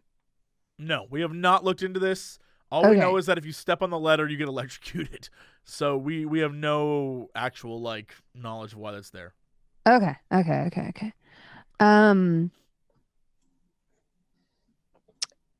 Well, I'm gonna move forward, I think. Let's see. I'm gonna use the ruler tool. I didn't expect to roll a 20, so you'll have to excuse me while I figure this out. How many squares can I move in one movement? I think you've got a movement speed of 30, which gives you 6 squares of movement. Haha, I don't even need that many, Steven. So okay. Sorry. That's cool. So that should be enough, I think. Let's see. Okay, never mind. One more. I'm gonna move here, and then I'm gonna do exactly what I said earlier, and throw acid on them. Because why not? Which one? Thug number 1, the closest one? I can choose 2 if they're within 5 feet of each other. So I'm gonna choose thug 1 and thug 2, and just throw acid on both of them. Dope. All right, so it's my first time using this. Hopefully, I pick the right thing. Here we go. DC 13, no damage for dexterity save. Acid 5. So the 2 thugs, dexterity saving throw, both of them are terrible at dexterity. Both of them succeed and take no damage. Of course they do. God damn it. Of course they do. Kairos, you see this. Yeah. Do you want to do anything, or are you still readying your No, I'm doing the readying thing because I don't want a disadvantage. Cool. Armoros, I'm always putting players before enemies. Armoros, what do you want to do here? It's your turn. Sorry. They haven't moved forward yet. They haven't taken their turn. Yep, they're still up where they are. Well, I you learned can see thug number 2 standing and getting ready to charge in your direction. Yeah, I'm gonna move. What is it? Did we say it's 6 spots or whatever? Yes. Because if you dash, you don't get to take an action. Is that correct? Correct. Then I'll move. I think this is 6, and then I will take the defensive action or whatever that was. Cool. Yep. Awesome. Disadvantage against me. Yep. Nice. Okay. Thug number 2 runs 1, 2, 3, 4, 5, 6, and then a 1, 2, 3, 4, 5. Opportunity. My reaction would fire before he goes. Both of those things happen. So 1, 2. He runs right past me. What a guy. Yeah, Armoros, go ahead and make your opportunity attack. 24. Very nice. For 11, you connect with his calf, dealing him a slashing blow to the back of his leg, but he runs on past you. And Kairos, roll your javelin. 13 hits. These guys only wearing leather armor, 5 more damage. Not bad. Aya, he's right in front of you, but he hasn't done anything. The guard sergeant up on the balcony above pulls his longbow back, loosing an arrow in your direction, Armoros. Mm-hmm. Missing you entirely. It actually thuds into the table that's overturned in front of you. Sarek, it's your turn, then the thug number 1, and then back to Aya. What do you do? Can I go just across to here? Yeah. And basically my objective, and you can tell me how far I can go, is I want to get up to this burning pile of rubble is my objective. Okay. So you have 6 squares of movement per movement you make. Can I go diagonal? If you want, you can move at angles, and you just spend 5 feet of movement to move at an angle. If you want, you can spend 2 squares of movement to enter any of the squares that the letters are on in order to carefully step around and over the letters. Okay. But if you don't, you're making a dexterity saving throw. let's just run across so I can get to the fire, and I'll roll for it. So that's 1, 2, 3, 4, 5 squares of movement to move to where you are, and please roll 2 dexterity saving throws, DC 12. Okay. 2 of 12 them succeeds and 22 succeeds. You're totally fine, nimbly dodging over and around the letters in front of you. You've moved there. Is there anything else you want to do? Well, my plan is to light my arrows ablaze and fire them at the mattress or any, like, try to hit any of the guys who are there. Set their asses on fire. So, like, your arrows right now don't have any like rags or anything wrapped around them. So, can I rip rags from my own robes? Yes, you can. Not my new purple one, but my shitty old ones I don't wear anymore. Yes. Yeah. You can rip rags from that. That's going to take an action to rip off a rag and tie it around your arrow, but then you can make a flaming arrow. Sure, and that's hold on. What is my yeah, all right. Yeah, that's fine. That's what I want to do. All right, cool. You rip off some strips and tie them around your arrow, stick it in the fire and catch it alight. Thug number 1 comes running forwards. 1, 2, 3, 4, 5, 6, 7, 8, 9, 10, 11, 12. And you only get 1 reaction, right? Yes, your reaction has been spent, so he moves past you. Got it. Aya, your turn. 2 thugs right in front of you. Very threatening. What do you do? It's muted. I'm going to... Oh, that's a bonus action. Don't you know? Wait, so does that mean I can... This is my first time with the spell. Does that mean I can use it and then attack in the same... I'm just going to link it. Yes. Yeah. So... Yep. Oh, yeah, that's a good spell. Summon the Shadow Blade and then make a melee attack. Yeah, let's do that. Okay, sweet. Awesome. So, I still have my book out from using my new acid splash because I'm playing with all my new toys.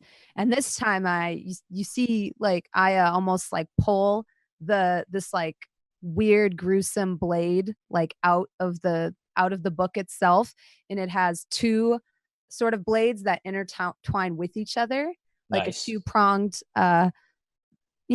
short sword, and I just stab it with it. Awesome. Nice. And I think I set this up correctly, but I don't know if I did or didn't. That's not good.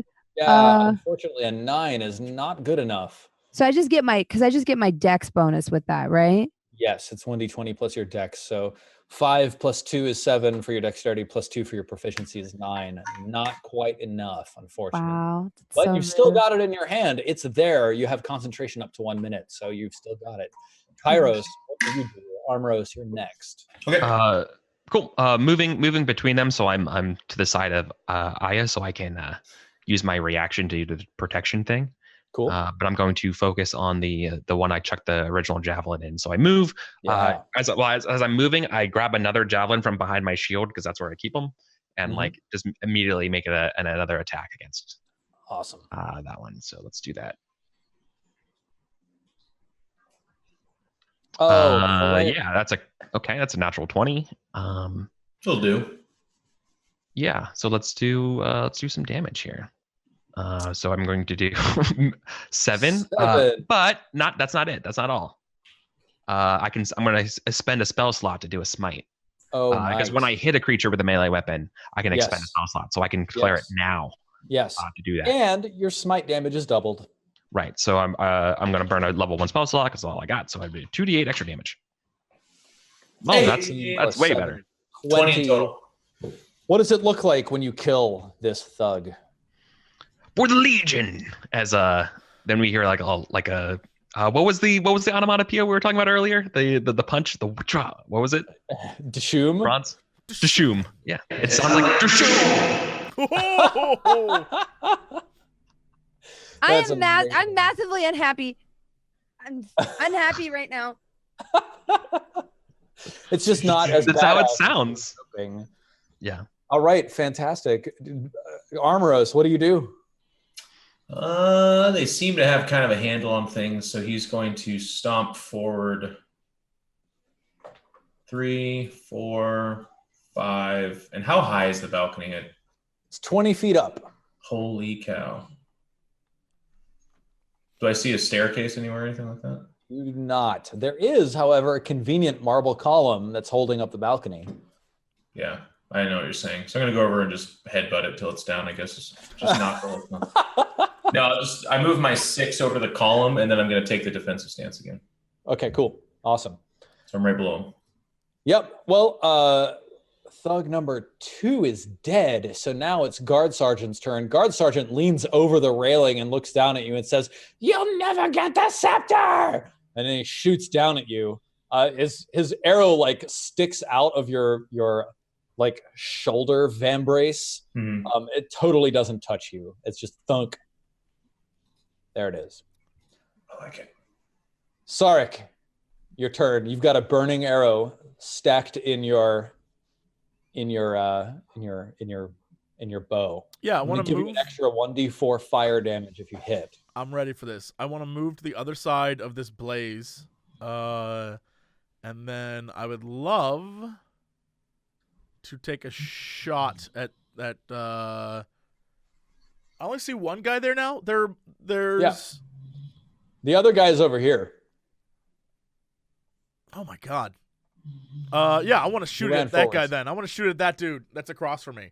Set him ablaze. The one that's next to Aya and Kairos? Yeah. Fire away. Oh, you crit, and you get your sneak attack damage, 46. and you get double the damage from your fire, so you get 2d4 instead of 1d4. 46 plus 2d4? Yep.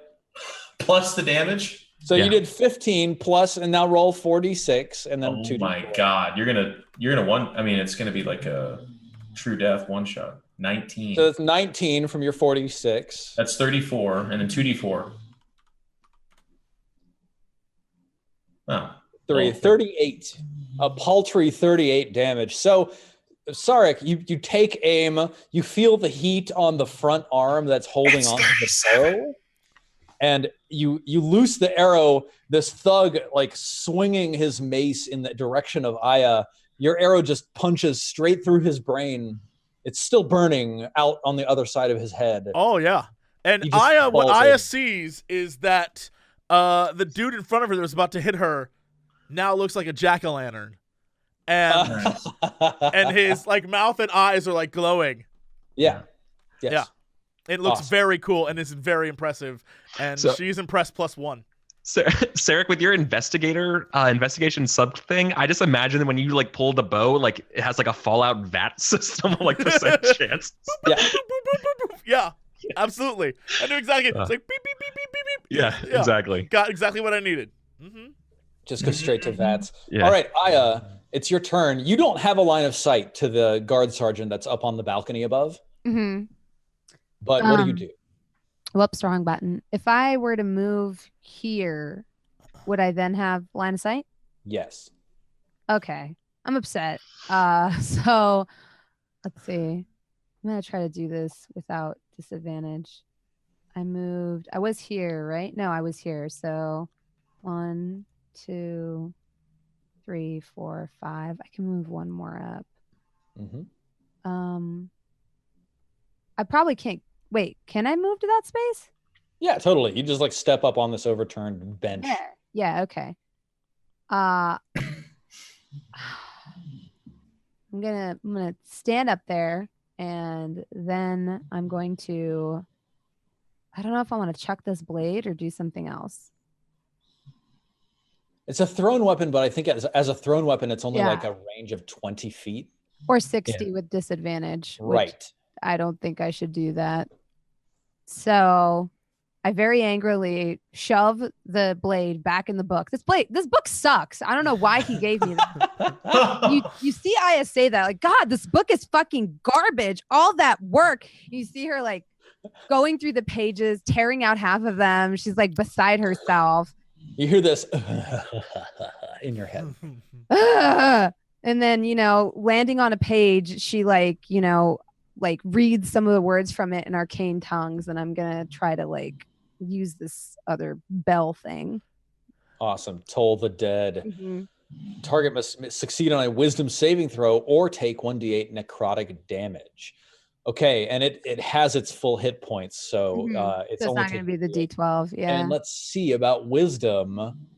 And what's the save target for you? Is it 13? I don't know. Oh, no. Let's take a look at your spells page. Spell save DC 13. There you go. There it is. Oh, it was right there at the top. Boom, 16. He succeeds, and you hear the voice in your head. I just throws the book on the ground. More loudly. When you throw it on the ground, does it make a fart sound? It's a weird What do you do? With a wet slapping sound. She just throws it on the ground. She's like, this is garbage. I hate this. This is the worst. Yeah, I'm going to move up, and using the bloody javelin in my hand, I'm going to throw it at the guard. Cool. So attack so roll. What, you're definitely 30. outside of the normal range of the javelin. Because he's also 20 feet up. Ah, understood. So it's disadvantage then. Yes. That's fine. 8. Yep, you got that 8. It goes over the building. Yeah. It actually lands sticking out of the marble column directly above Armros's head. Armros, you see this bloody javelin sprout out of the column just above your head. What do you do? Nice. Use it to climb up to him. That's exactly right. I'm going to use it to help climb myself up. So I put my sword. Can you can't use a shield while you climb up, can you? Unless you like slam it in. Only if you're a badass warrior named Armoros. Yeah. I would give you disadvantage for holding your shield above yourself while climbing. Slam it in. Slam it in, use it as a stepping board, and then like fling yourself off. Nice. So is it acrobatics or athletics? It's athletics, and I'm giving you advantage because you're using this this post sticking out of the. There you go, 26. You crit. It's 20 feet up, but you crit. So I'm just gonna say that Armros like leaps off of this javelin and just bodily grabs onto the ledge, pulls himself up, and you're there. And that would be so. Here's the question: unfamiliar with scaling. It's only 20 feet. 30 feet is normal movement. Do I get to attack? So it would normally take you're normally climb at half speed, so it would normally take 40 feet of movement to climb this. But with your crit, I'm just giving you all the direction up, so you get your full action now. Cool. So I'll whip out my sword and shield then. Yep. And as my, do I get my what's it called? Secondary action? So you can you can. Dang it, what is it? Well, I'm going to use one of my things. Action surge. Yes. Oh, I can okay, I'll action surge to do that. Cool. Right. No, you get only one for first make your attack, and then decide if you want to action surge after seeing. Yeah, you're right. I'm going to do it that way. 24 hits. 11 damage. Armros, how do you kill this guard sergeant? Oh, that's easy. I guess I just like flip over on the railing and just flick off his head. Nice. Yep. Just decapitate. Pop. Very nice. Folks, let's take a tight 5-minute break. Practice safe Twitch usage. Get up, stretch your legs, go to the bathroom, do whatever you want to do. Don't go anywhere because in 5 minutes we will come back with more of the Sunfall Cycle. Jesse, I'll let you take it away.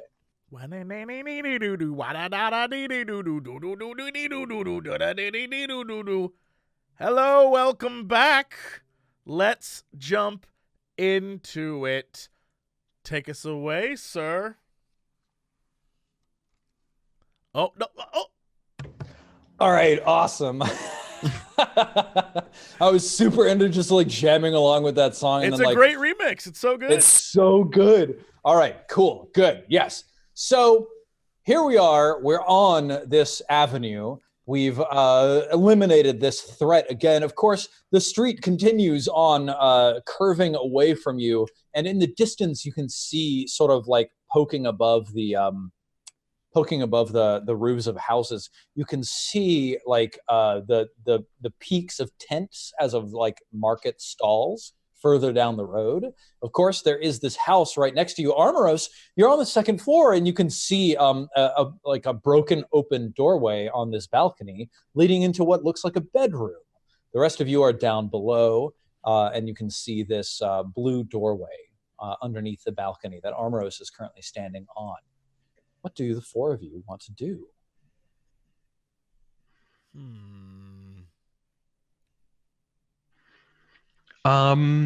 There's no other symbols or anything on the blue door?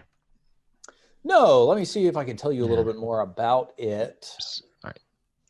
Because as soon as I say to the group, I'm just going to do it. Have we tried this blue door before? Yes, that's where they fought the water weird. You would know that if you actually fought the water weird. Now that I'm thinking about it, these letters must mean something. Can I? Yeah, do you want to like run back and take a look at like what the letters say up to this point? Yeah. Yeah, okay, very quickly. So like, first of all, the fight took 10 minutes, so -1. Walking back, roll an athletics test for me, Bronze. Okay. Oh yeah, you get a little winded, like on your way back towards the archway, and got an 8. Take a second to rest. You see a white feather on the ground, and it distracts you for a second. It takes 10 minutes for you to get down there, read all the letters, come all the way back, whatever. But it's no big deal. It would have taken anyone 10 minutes. And what it says up I don't to work this out. point, no. What it says up to this point is, Astaphon, hallowed be thy name, thy visage holy. And then you can see like the next 3 letters are THY. It continues on further down the road. Can I try to eye for detail to figure out why these are electric letters and why they'd be in the middle of the street and what is powering them? So tell me more about eye for detail. My my Xanathar's guide is a little further back. Use a bonus action to make a intelligence investigation or a wisdom perception check. In this case, I would imagine I would investigate to uncover or decipher clues. Yeah, totally. Give me an investigation check. Investigation. So like a cursory glance, like your eye is keen now, Sarek. You have actually, as you've been moving your way through the city of Ire and the palace compound, you've begun to be very astute at picking up details in your surroundings and cataloging them for future use. These letters are magical. There's been some sort of power that's invested in the tile used to inscribe this message down the center of this avenue. And that's all that you can tell. You don't know why, you don't know for what purpose or anything like that, but it's very obviously some sort of magical power that's been imbued into these letters. Okay. It's very bizarre that the middle of a thoroughfare would have magic death letters. So this must be a new thing. Do we know anything about the nature of Astaphon other than we met some of his knights, right? Yeah, Astaphon is the king. King Astaphon of the city of Ire. Right. And therefore the Knights of Astaphon. For some reason now I thought he was a god. Is he a god king? What is the difference, really? Yeah. He's God King Astaphon? I think the four of you know that the city of Ire don't regard Astaphon as a god. Like, it's not that kind of city where it's like God Emperor, whatever. But, he definitely is the supreme ruler of Ire, which is one of the largest and most politically powerful cities in the known world. It's too bad that dwarf wouldn't tell us anything about the king. Because you are correct, Sarek. It is weird that there would be electrified letters in the middle of a thoroughfare. What if we bring back something from the forge, or we prove our worth to said dwarf? Maybe then she'll help us. If she's rolling with the king, I'm just saying, she's probably snooty. Let me tell you, all of those elites, so snooty. He says with a crown on his head and a cape. Yes. Yeah. Your crown jauntily falls down over your eyes and you have to lift it back into place. You're so snooty. Yeah, cool. Is Armoros searching the room upstairs? What are you doing up there, Armoros? Are you just like waiting for your crew? Did you go into the room? He's just staring blankly. Okay. I'll call up to him then and just Implacable baby face. be like, Armoros, find anything interesting up there? No, was I supposed to? Well, yeah, you might want to look around. Maybe this scepter thing might be somewhere there. I'll get on it immediately. He turns back around and starts like smashing through cabinets and shit. Yeah, totally. The room here, it's a thoroughly ransacked bedroom. Notably, there is no bed and there is no dresser drawers in this bedroom, but there's furniture that's overturned all throughout the room. There's a bedside small dresser, a table, a vanity with a smashed mirror scattered across the floor. In fact, roll a dexterity saving throw, Armoros. Hey, right. 11. Yeah, you pick your way through the shattered shards of mirror just fine. You don't hurt yourself or anything. There's a soft plush chair that's overturned, sort of like on the back wall. There's a broken vase. You entered through the door in the west. On the south wall, so towards the right of the room, as you're facing it, there's a slatted door as for a closet. And against the north wall, there's a closed cabinet. And on the east wall, straight ahead from you, there is a door, a closed wooden door. I'll try the door. Okay, yeah, you stride across the room, picking your way through the debris. You throw open the door, and you find yourself looking out over a balcony that it circumscribes a square surrounding a pleasant courtyard down below. There's a moving water decoration in the middle of the courtyard, like a pond with a few rocks and a small decorative waterfall sort of thing. There's carved marble chairs and tables in the center of the square. The courtyard down below is open to the sky. You are currently protected by an awning up above you. And there's an empty bird feeder that sits on the edge of the water feature in the center of this area. Okay, I just keep looking around and stuff, I guess. Yeah, cool. So the three of you who are out in the street see Armoros just disappear in. You hear him like shoving things aside, and you hear a door open. You hear his footsteps disappearing further. What do the three of you do, Sarek, Aya, and Kairos? I would imagine we'd try to go in the... no, we shouldn't go in the bottom, because that's where that damn beastie is. We should probably go help him. He sounds like he's working pretty hard up there. Oh, what if we just stack all this furniture and then climb? Couldn't you just give me a boost and I'll toss you down a rope? We have a giant half-orc. Couldn't he just stack it and then we climb it? It just seems like a lot of work. I just don't like the idea of your feet on me. I jammed the javelin back into the post, and that's it. That's my help. Nice. You That's jam the javelin back in. You're taller than the javelin. Here, let me stand on your shoulders. I wouldn't let her stand on your shoulders. You don't know where those feet have been. I'm rummaging. I don't listen to her, and I rummage through the. No, come on, give me a boost. Oh, by the way, I can't hear you. I'm too busy searching. Can I don't climb be a his dick. pole? Give me a boost. Can I climb I his did pole up to the roll top? for gold pieces from that fight, so each of you gets 3 gold pieces, and Armoros gets 4. Nice. What's the point of all that 6 foot, 7 foot, 8 foot of God knows what if you're not going to give me a boost? I'd like Use to that climb. book God as a knows step what. stool. Yeah, I'd like to climb up on the spear or whatever and get up to the top. I Nice. can't do that. There's no Everybody way. roll athletics checks for me, please. Oh, No, well. I'm not doing it. No. Oh, well, goodbye. I'm leaving you. Oh, wait. God damn it. As you bust your ass. Sarek No, just spends 10 minutes like bear hugging this pole, trying to shimmy up it. Finally, at the end of 10 minutes, he makes his way up. See? All of you are able to follow in the fullness of time. It's super easy. Yeah. You're all 3 of you now up on the balcony looking into the bedroom. Armoros, I'm guessing you're just like still standing at the balcony on the other side looking down over the courtyard. No, it's like re-rummaging the room, splitting cool. open the bed and all that. Yeah, awesome. Give me a perception, or I guess investigation test, Armoros. Yeah, you all get up into the room, and Armoros has like cut open every soft piece of furniture. You found nothing, Armoros.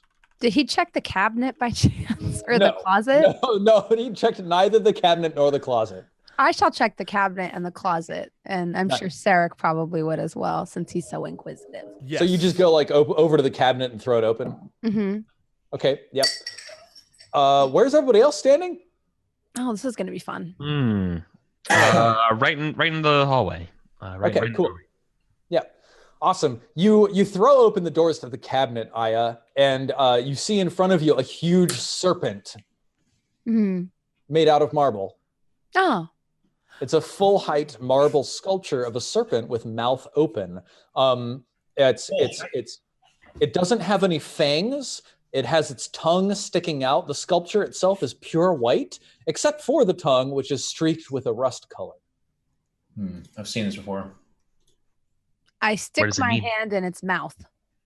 Your hand rusts away.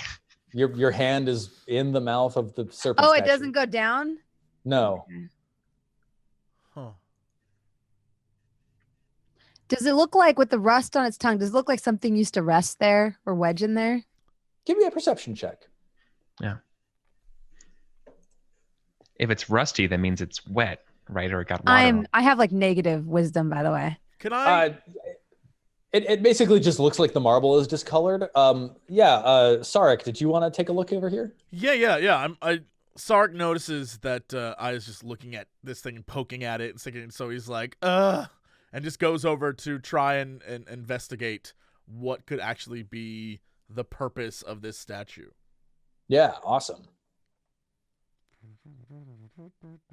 We're investigate. All right, Armros, like we see you walking towards the statue, and like time slows down, and like the camera starts like zooming around. On the floor there's like scuff marks in an arc away from the cupboard. You like notice that like scuff marks like get written next to your head, and then like you look at the mouth of the serpent. No fangs gets written next to your head. You like place your hand up under the fangs, like where the fangs would be in the serpent's mouth, and you can feel that there are actual sockets where the fangs would have sat if they were there. There's like an empty space. You look at the tongue. It's like the words colored marble like float out next to your head, and then immediately get struck through.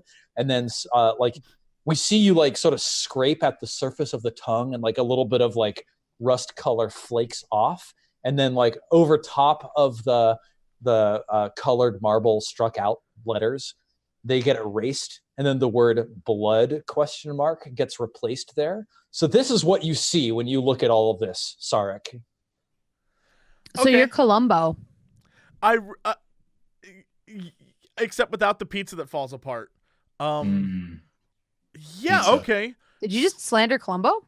All I remember is the intro to that series, and he eats the pizza. How dare you? I gotta go. Sorry. Pizza, it falls. The cheese That's falls off our the time. Pizza. It's like, ooh. I don't associate with people that hate on Columbo. Okay, Grandma, calm down. Jessica Fletcher will be on soon. It'll be okay.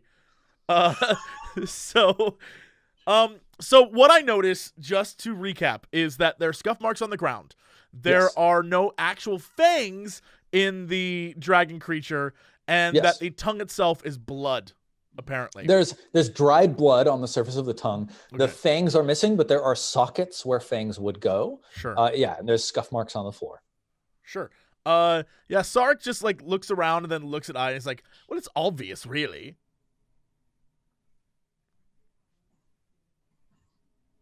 Nobody bites. Yeah. Been on for a while. Oh, for the love of God. Okay, idiots. Here's the thing. Scuff marks means that it's a secret passage, obviously, and the door opens outward, or this statue moves in some way. It's missing teeth, which means we need to find the teeth to put back in the sockets, which then unlock the door. And then this whole tonguey thing, not really discolored marble, but actually blood. Dried blood. Blood. Well done. I'm assuming that means that these fangs clamp down on something or someone then? There's no hinges or anything on the marble. So unless it's a case of like a living statue of the sort that you tossed down from the wall tops, it doesn't seem as though there's any biting action. Okay. I'm trying to figure out where the blood would come from. Perhaps an offering. We won't know until we find the teeth, I suppose.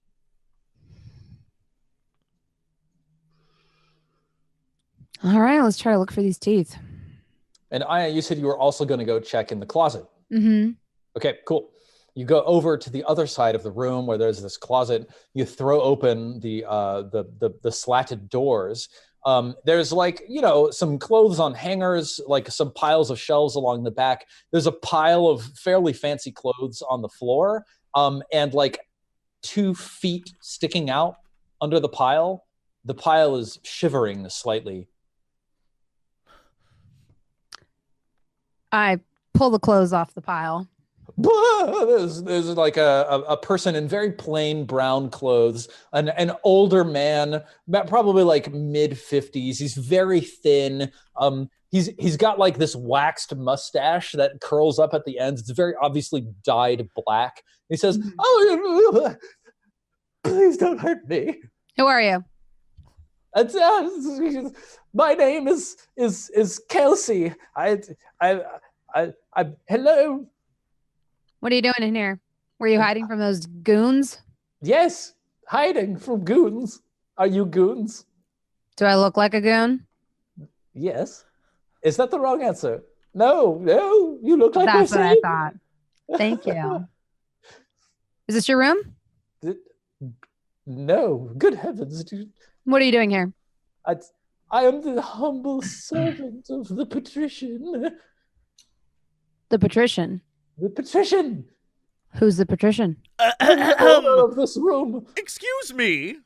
Yes. And he Sark just flashes his hair. Do you say patrician? Ah, at last, someone of breeding. Yes, the patrician. The patrician of servitude. Oh, my. Kelsey, please, stand up. He stands up. He dusts himself off. He says, I've been so scared. Oh, don't worry. I'm here now. Thank you. I say, the patrician's wreath looks quite becoming on your head. Why, thank you. Sark just looks at Aya. Just see? If it's not too much trouble, I think I'd like to go now. Go where exactly? I don't know. What do you mean you don't know? Would you like to come with us? Are those thugs outside? No, I've dispatched them. Dispatched the thugs, my savior. Indeed. So you'll accompany us then? Where are you going? Where should we go? We're looking for a blacksmith. Do you know where the blacksmith is? Well, yes. Hang on. Let me look at my map. I snatched the map from his hands. He doesn't have a map. Oh, that's you speaking. I was like, I thought he was actually going to pull out a map. I was like, I'm taking his map. That's mine. That's mine now, bitch. I take his map and I kill him. Damn. Okay. Shake him multiple times. I fucking cover the statue in his blood, cover my book in his blood, hoping that maybe the sacrifice will make my book work. You just one by one, you try his teeth, just pulling. Yeah, them you out. take all his teeth and try to put it in. The rest of the session just devolves into straight up darkness. Mm-hmm. Yeah, he says, well, yes. I know where the armory is. You continue down the holy approach until you hit the marketplace. From thence, you may proceed in the direction of the graveyard, but instead you should turn down the holy avenue of immortality. It will take you to the temple to Coronet, and then from there, you may head to the armory. Why is this walkway completely electrified? Don't tell me you stepped on the holy name of Astafon. No, we would never Step do that. is a strong word. It's more like stumble/fell. Hast thou stamped thine foot?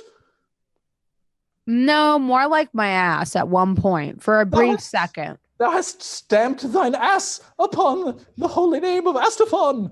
Stamp is a strong word. It's more like fell awkwardly.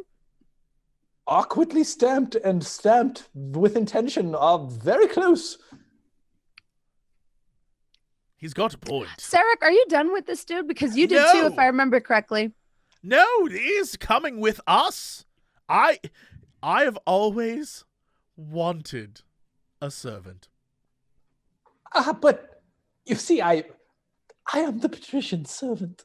Right, and I'm the patrician, aren't I? No. Yes, you have clearly ransacked this home and stolen the patrician's wreath. And thus am the... I'm sorry? I'm the patrician. This is a thief. Thief. Patrician. Aren't... It doesn't matter. You're gonna show us around. I have the stupid ass crown. You're gonna show us around. Are you trying to like persuade him to actually go with you? Yes. All right, yeah. Give me a persuade.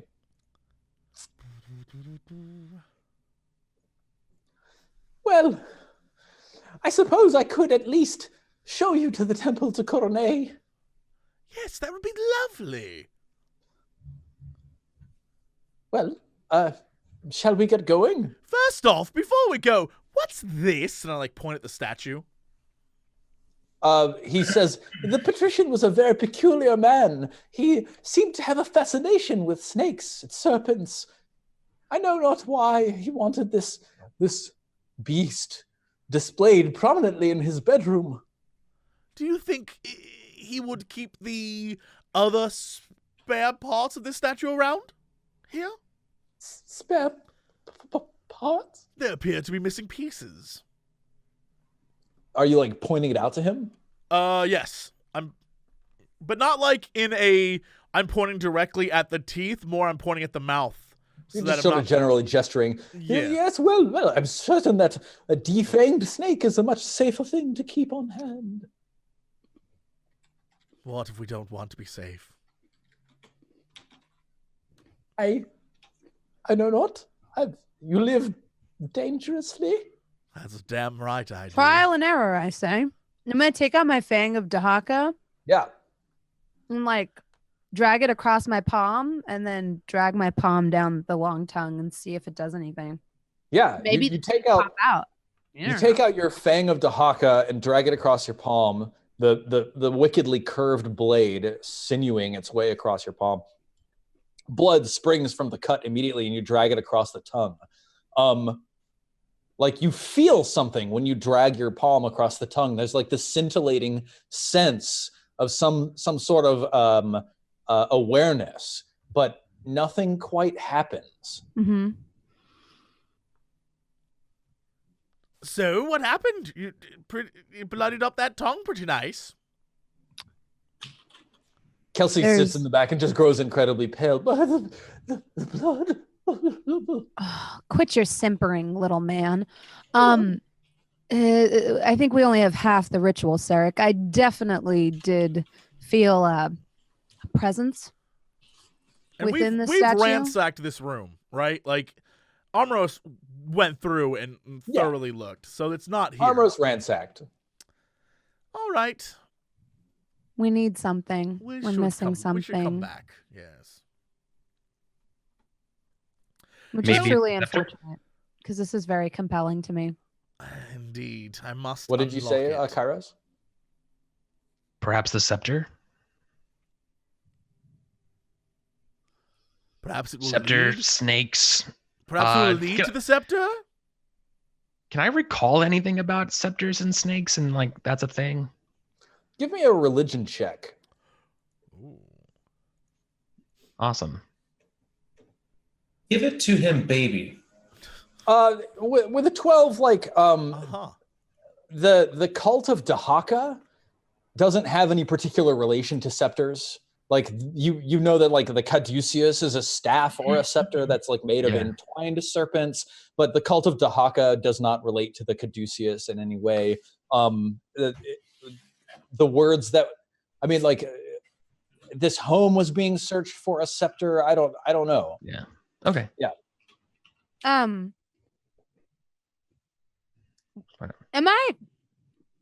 Is the art on this serpent similar to the one on my blade? Yeah, absolutely. Does the blade fit in one of the freaking sockets? Yeah, you stick the blade up like hilt first into one of the sockets. It fits flawlessly and it clicks into place. And as soon as it does, the eyes on the serpent flash, and then the entire cabinet begins swinging forwards and to the right.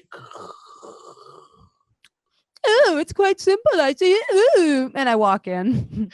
Yeah. What you see in front of you is a narrow hallway. It's quite narrow. It's like 3 feet wide or something like that. Like Armoros's shoulders would probably be brushing the sides of this.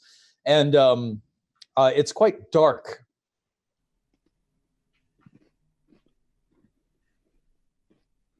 Well, you have dark vision, right, Aya? No, I'm blind. Yeah, Sark pushes past her and is just like, it's quite simple. It's quite simple. And just walks through with his dark vision. While I'm doing it to you. Just dark visions right past. Seeing in the dark is quite simple. Just walks through. You proceed further. Do any of you produce any light so that Armoros and Aya can see? We have a lantern. One of us has a lantern. I do have a lantern. It remains unlit. You're such a bitch. I think I have torches. Yeah. Let me see. Such a bitch. You're such a bitch. You're such a bitch. I don't have torches. I don't have any torches. Do you have torches? You have candles. You have 4 candles. Candles suck, though. Fine. I take a candle out, stick it on top of my skull, and continue along. You burn it's a candle. Dim light, right? She actually could just light her book on fire if she wants. You just follow that. It's true. So, you walk following this twisting passageway as it descends and winds its way forwards for another 10 minutes, at the end of which you feel a great shudder under your feet and hear a boom. And you see now in front of you a thick wall of blackness, not obsidian, but almost like black fog, just a wall of darkness into which none of you are able to see. That's promising. From a great distance in front of you, you hear sort of a faint, like, moaning and wailing of a chorus of voices. And like a low, gentle grumbling as of the earth stirring. And that, my friends, is I think where we're going to have to end it. That's a big motherfucker. That's what they always say. Can we send Kelsey in first, you think? Be like, Kelsey, go check that shit out. Oh, no, you definitely pushed into the front. And if you think you're crazy, if I'm not going to fucking Sparta kick you in the ass forward into that fog. Well, I'll say, you dumb bitch. You know, I'm gonna stick my head back through and be like, even if I'm being murdered at the time, be like, it's fine, come on in, and then just like die. Be like, it's okay. Your lower body is just being devoured by a giant serpent. And... You guys should totally come in here. It's great. Yeah. I like to imagine Sarah gets kicked in there, but behind us there's another snake and it just eats Inkara, and then rats come out of the cracks and start eating her body.